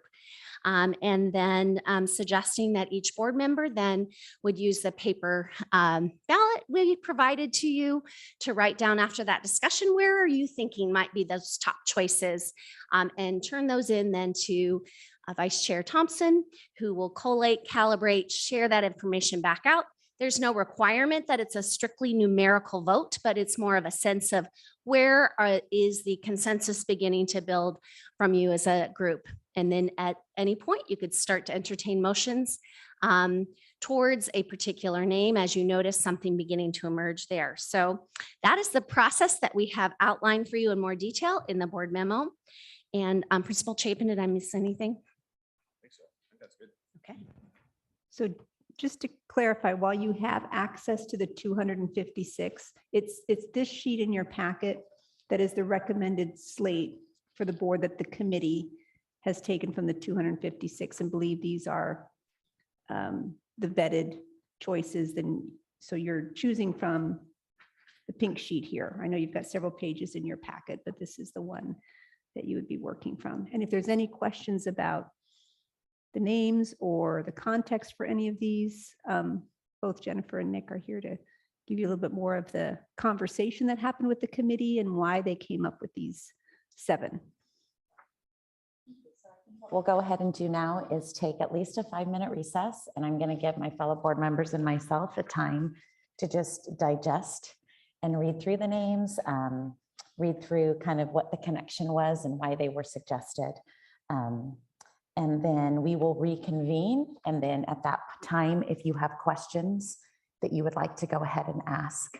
And then I'll go ahead and take your votes. Yeah. And I think because this packet is not up on the screen, Nick, could you read the 7 names that are on the packet that the board is seeing in front of them, because it's not up on the screen, so that folks at home know which ones the board is considering from? Yes, absolutely. So the 7 are Union High School, Union River High School, Riverside High School, Forte High School, Rivers Edge High School, Savannah Oaks High School, and Kalapua High School. All right, we will go ahead and take a recess. Do I need to wrap the gavel? All right, so we're going to take a little recess. By the way, there is. All right, I'm going to call us back to order, or back to business. All right, so before I collect, or of all the board members, did you have any questions, or did you already give me your votes? Okay. Does anybody have any questions for Dr. Spencer-Imes or Mr. Chapin? Okay, just a second. I haven't voted yet. Oh, yes, go ahead. First of all, thank you for this thoughtful overview of the connection strengths and wonderings. And on the Kalapua High School, the history of the land and the Native American tribes option, under wonderings, there were some great questions. Are these things that are still outstanding that we would need to look into, or, okay?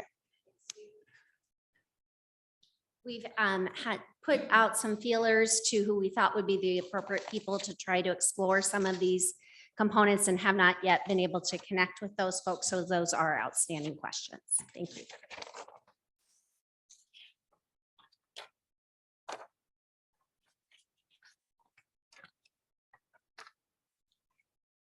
All right, I'm just, yes.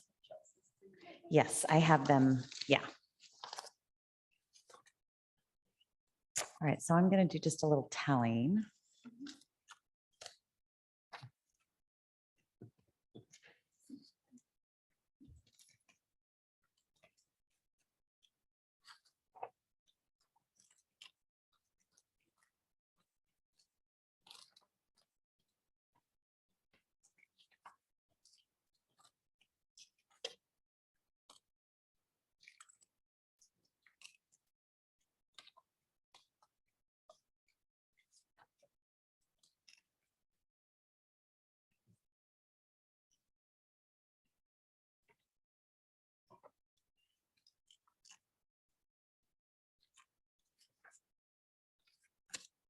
And just so the public knows, I do have Chelsea's, Director King's votes here as well.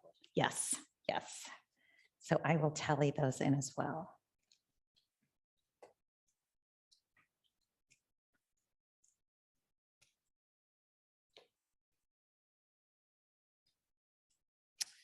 Okay, so here is what the raw data looks like. It looks like, so Union River High School had a vote at least from each one of the board members. I should say, I take that back, from 4 of the board members. So 4 of the 5 board members included Union River High School in their list. From 2 people, it got a first place vote, and then a second and a third place vote. Riverside High School also received 3 votes, 2 1s and a 3. If you want to track that on your, and then Rivers Edge High School received 3 votes, all 2s. So our 2, let's see, and then Savannah Oaks received votes from 2 board members, Forte High School and Kalapua. Apologies if I pronounced that incorrectly. They each received a vote, a 2 and a 3. So when I look at kind of where we were at, Union River High School received a 4 out of 5 votes from board members. Both Rivers Edge and Riverside High School received 3 votes.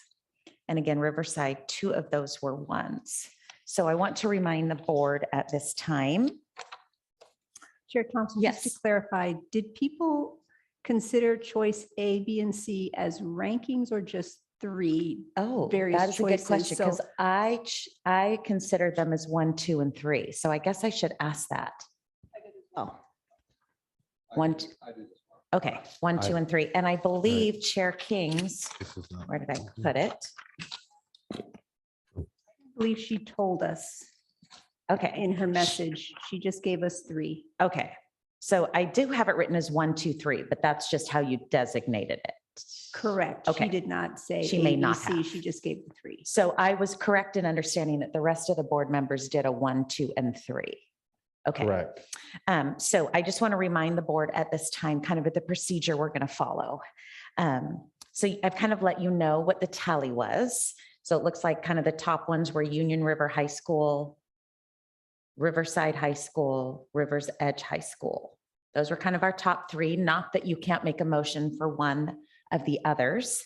So what I will do in a second is entertain a motion that proposes the name of a new high school.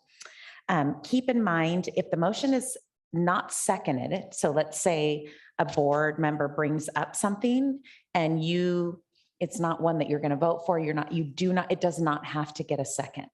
So if it does not get a second, then that motion will die. And then I will take a new motion with a different name. And we'll just continue that process until we do have a motion with a second.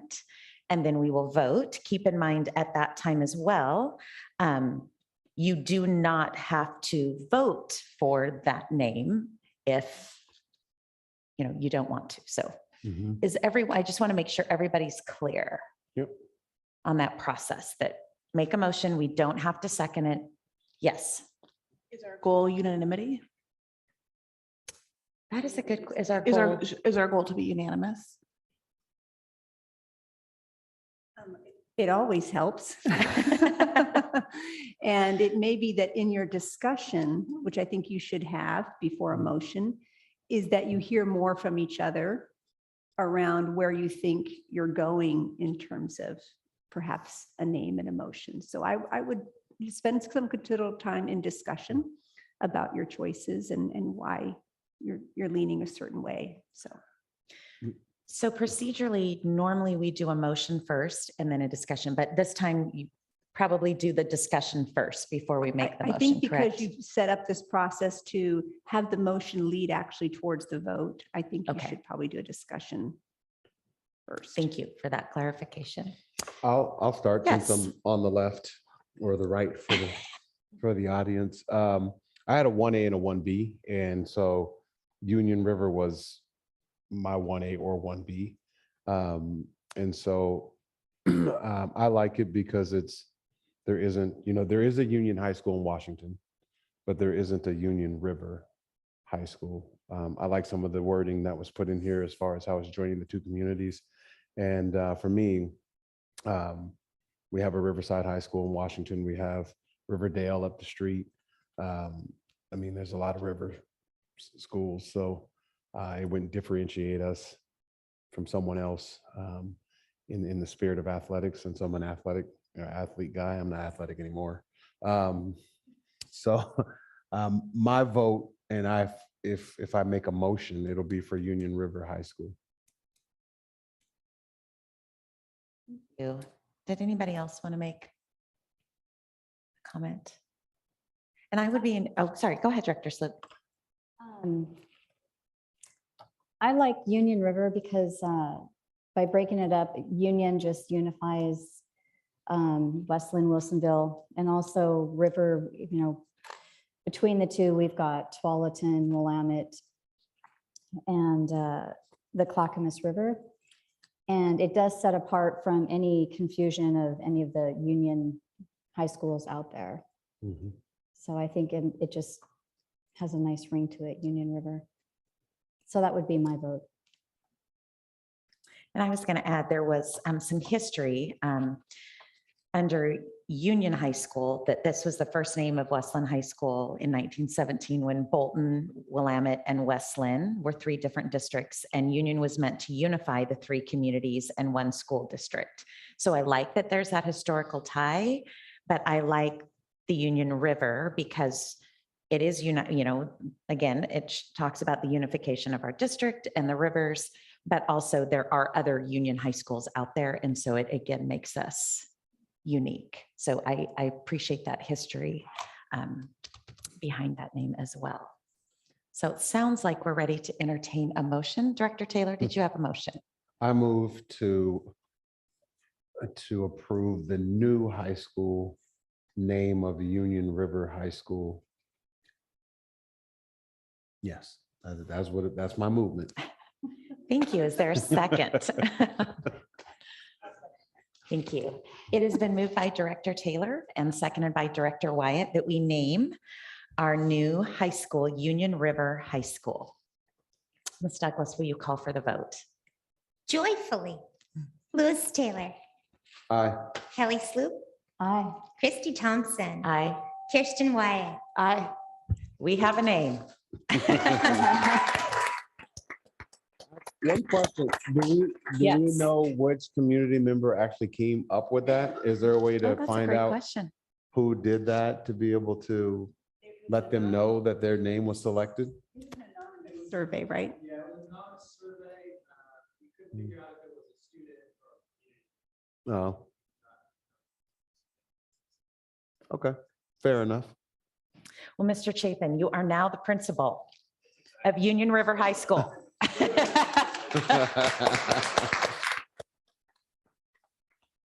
Thank you both so much with all your work on that, and Andrew as well, just getting the community involved. So We no Thank you. longer have to call it the third option high school. I think we can put that to rest. And, you know, this will be a legacy. And I think this is one of the fun things about the roles and responsibilities you have is your imprint in terms of some of these types of decisions that do create a legacy. What we forgot to mention is you have a part B of this responsibility. And now it's to champion this high school, to give it your full support, to speak on its behalf in the community, to support the new principal and allow this high school to launch and to thrive and to live into its new identity. So thank you very much.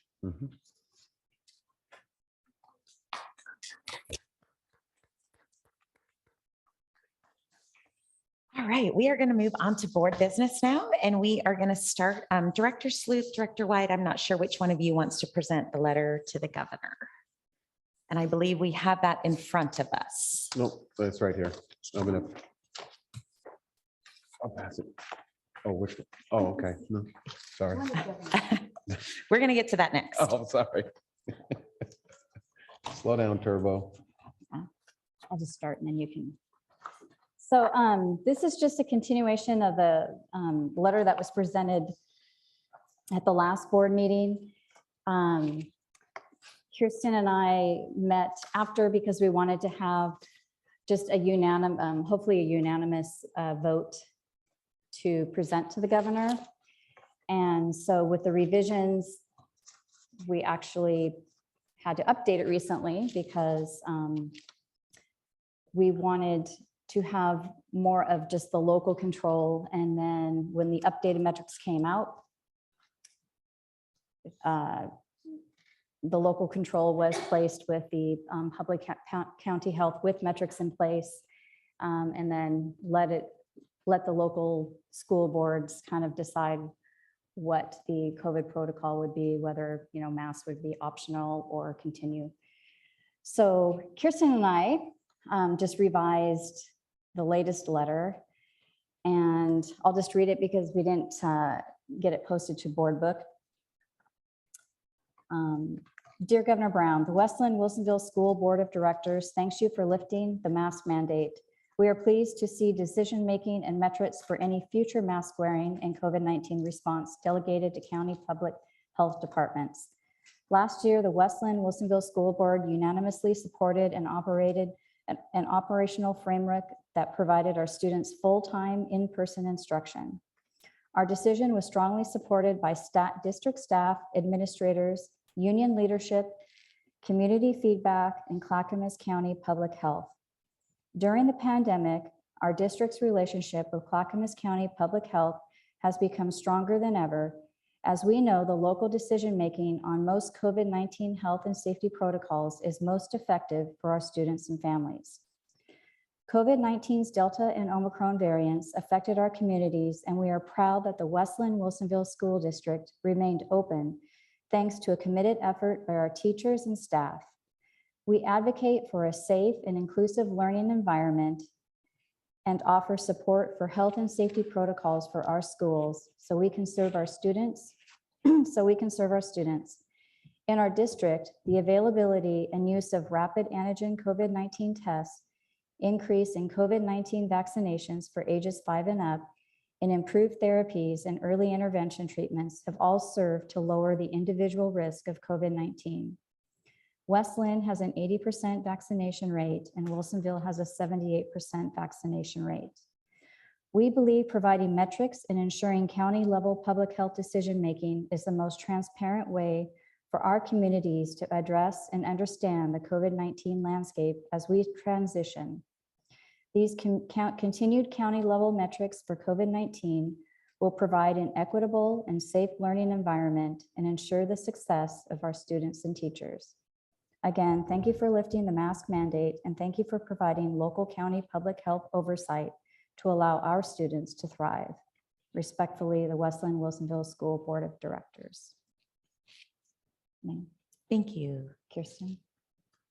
Yeah, thank you. And at our last meeting, we had discussion about the fact that during these times of COVID, things were so rapidly changing. And so even on the day that we brought a letter forward, we'd received new news about a new date for the lifting of the mask mandate, and then that subsequently changed again. And so I want to thank Director Sloop for being so adaptable and working on a letter that reflected our interests as a united board to say that we really believe that that parents and teachers and administrators here know what's best for our students. And we've developed this amazing relationship with the public health department where we can rely on experts. And so I think this letter is the result of figuring out this ever-changing landscape and then also reflecting that shared vision I think that we all have to really to say that we know what's best for our kids, we know what's best for our students, and on top of that, really cementing the amazing relationship that our administrators have formed with other public health experts. So I just want to thank Director Sloop for working on this letter and for us to get it to this point to really reaffirm, I think, where we are as a district and as a school board. Thank you to you both for working on it together. So at this point, I will entertain a motion. Do we need a motion or do we just kind of, I know we've done the nod of heads before, just approval. Yeah, you can do that to make sure there's consensus and approval because a board member is agreeing to put their name on this letter. And and you could even ask if someone's not amenable to putting their name on, that they indicate that. So, and has Chair King seen the letter? Not the latest iteration, so we'll need to ask her when she returns. Okay. So I'm just going to, by a show of heads, nods, that you are okay with having your name on this letter that we're going to be sending to Governor Brown as a board. Yes. Okay, so then we will check with Chair King. Okay, great. Thank you.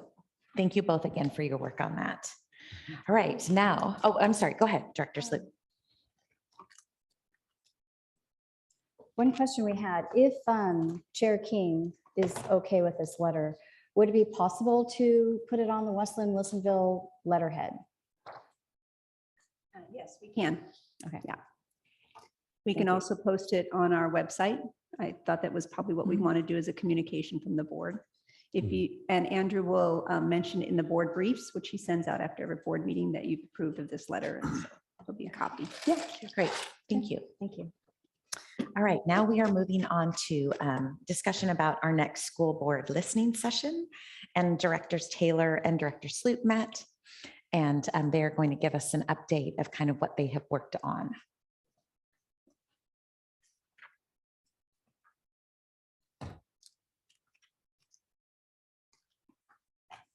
So the letters, I'm going to take one and pass it down, please.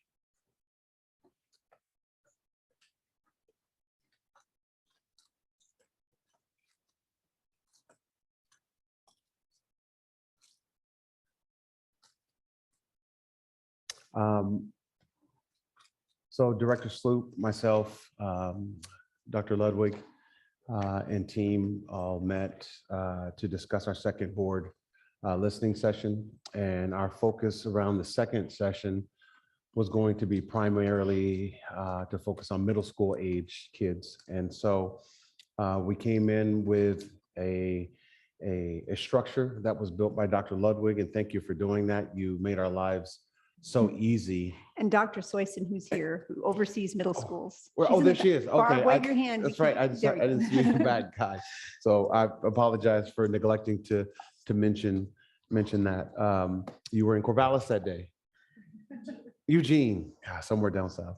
So thank you. When you came to the meeting, you made it easy for us to look at the two different structures that we'd like to use. And Director Sloop and I took the initiative to narrow it down to one that we felt would fit the feel and create the energy that we would want in the room. And that was an in-person meeting versus a Zoom.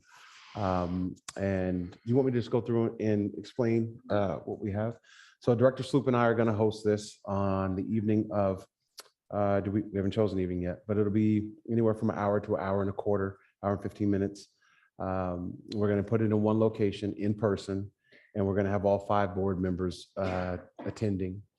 And our plan is to break and divide out into 4 groups from 4 schools that will bring 6 to 8 students to the meeting to be able to share their experience within the school and a number of different topics that we'll focus on. So we're going to ask them several questions and engage in conversation around what about school makes them feel good, what makes them feel included, what can make school better. Do you feel included or seen when you're at school? What's your relationship like with your teacher, staff, and other leaders within your school? When do you feel heard? And what do you want us to know? What do you want us to know now that masks are optional? Because we talked a little bit about this too, even our own kids' experiences with masks, without masks. Some love it, some are like, I care less either way. And so we want to know what their feeling is about it. As adults, we all have opinions, and we hear a lot of that from the community, but we never get to hear the student's voice. So we felt giving those middle schoolers a chance to share with us would be a great opportunity for us to see how they're being influenced and get a better feel for them. So after this discussion, each school will get an opportunity to share out and so that we can all hear one another from those breakouts. Everybody will come together and kind of share the different findings, and we'll take those findings and come back and discuss them as a board. So super excited about this. We feel like meeting in person provides an advantage. It eliminates disruptions to the school day rather than meeting in school. Everybody's together, and we're doing these breakouts because sometimes a big group will intimidate kids that age.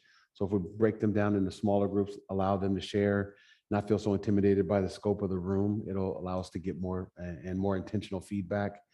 Other things that we thought, it shows a sense of unity with the board there, the students there, staff from those schools there. And we're just looking forward to hearing from the students. But challenges that we see with meeting in person is transportation, maybe the events available on an evening that some parents can't make it. And so we're looking at possible solutions to transportation for people who want to be there but may not have a way. And so that could be a ride share type of setup. And we also will be providing dinner because we know that kids at that hour in the evening will be hungry. And when they're hungry, you don't have their attention, right? And then we know that some parents are also concerned about, are they going to be home in time to eat dinner? And that actually alleviates a pain spot for our families, not having to worry about their children being fed. So, and we're going to pay special attention to dietary and any type of allergy restrictions that might be there. So we'll get something out prior to it once those kids are selected so that we can prepare and do the best job to make sure that we're taking care of those children and those families. So that's the format that we landed on. I'm excited about it. I think it could be really good. And I'm really just wanting to hear those young students' voice. So that's the biggest thing for me. I love the kids. Questions? I do have a question. So we're going to have 6 to 8 representatives, students from each of our 4 middle schools. And are those going to be chosen by principals? How will that happen? Yeah, I think if this is the structure that you land on, then Dr. Soyson will work with each of the principals to say, look, we need a representative group. So be thinking about how you get gender representation, some grade level representation, students with different interests and access in schools, so that we broaden the voices that you get to hear from. And then remember, we'll have 48 or so all together. So you'll want to also think collectively, what are you hearing from 48? So it might be 6 or 8 at one school, represent, certain interests, backgrounds, and then you also get 6 to 8 from another. So you will hear from about 48 to 50 middle school students, which is a nice size when you think collectively as well. So if one school is struggling with getting maybe a representation in a certain area, maybe a grade level or something, hopefully you get that from the other schools. So they'll also talk to each other, and we'll make sure that we work on that. Are there other questions or discussion? Thank you. I think this sounds great.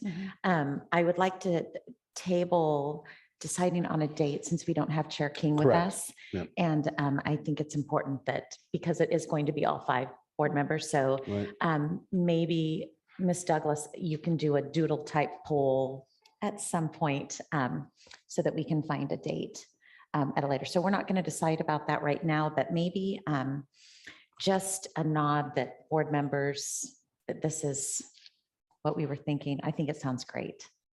So thank you so much for that work, and to the staff who helped and came alongside to collaborate about that. I think Dr. Soyson will work also with the principals on, if there's some dates that don't work for the middle schools, we get into spring track and field and those kinds of things. There might be some dates when there's some events going on in school. So we want to kind of work with the calendar that they have, and then propose those dates within the doodle poll that maybe you'll kind of select from. Does that sound okay? Yeah. All right. And as you were mentioning, Dr. Swyson, we're going to do some icebreakers for those students in the intro to kind of break down that first barrier, right? That intimidation factor, whatnot. So there'll be an icebreaker, something to kind of loosen the kids up and let them know that this is not meant for them to feel like they're being drilled or interrogated. Kind of that feeling you get if you ever get pulled into an airport back metal room, right? So I've been there once on an accident, but so there will be an icebreaker for them. So I'm excited about that too. I'm just really, first of all, again, just so proud of this board, and during this, again, busy year with as many complications, you're leaning into your leadership roles in a way that's continuing to put yourselves out there available to the community. You've created a goal about really hearing from the community and taking board goal number 4 to heart. How do we hear from our valued community? Number 3, and encouraging that voice. And you did have a listening session with adults and parents, and you purposefully said, now it's time to hear from our other constituents who are also a valued. In fact, our schools serve our students. And so I'm really proud of this board for doing this work. And I'm excited for this evening. And I think you're going to create a real comfortable and enjoyable experience that reminds young people that our board of directors are approachable. They're parents in our community. They want to hear us. And I think it's just going to be a remarkable evening. And you're going to learn a lot about what they're thinking. I think we'll learn a lot more when you're getting information that's unfiltered without a parent hovering, right? And that kid can actually give their voice instead of their parent's voice, or what their parent has drilled into them to say, or what they're regurgitating from home. So I'm really interested in hearing what these kids are going through, not what their parents are going through. We know that already. We get that every single day, 365, 24/7 with the emails. So it'll be nice to finally get ears on the kids that we're trying to serve. So I'm excited about that. Or what they think their teachers may want Right. to hear and get a grade, so this really will be them unfiltered. Yeah. So excellent. Yep. Well, I just want to remind everyone that our next regular board meeting will happen on April 4th at 6 p.m. We will not be having a work session this month because of spring break. And on that note, I want to wish all of our staff members and teachers and students and classified members a happy spring break. I hope you enjoy your time with your family and your friends. And I just want to thank all of you who made the time to be here this evening. And those of you online who are still with us, thank you so much. We do value community involvement. And so thank you. And Dr. Ludwig, did you have something else you were going to say? Only that you'll now notice when you look at upcoming important dates that the 3 graduations are on there. So you want to get them on your calendar, as well as the locations. The times have not maybe yet been pinned down. I'm looking out in the audience. They have been pinned down, not yet. So we'll get those to you as soon as we can, but you'll want to get those in your calendar. The 3 graduations, June 8th, 9th, and 10th. And the 3 locations, Wilsonville High School for Arts and Technology, Rolling Hills Church for Wilsonville High School, and Providence Park for Westland. They're in your agenda at the very end on your important dates. So I also want to just read those for community members. Thank you. And with that, our meeting is adjourned.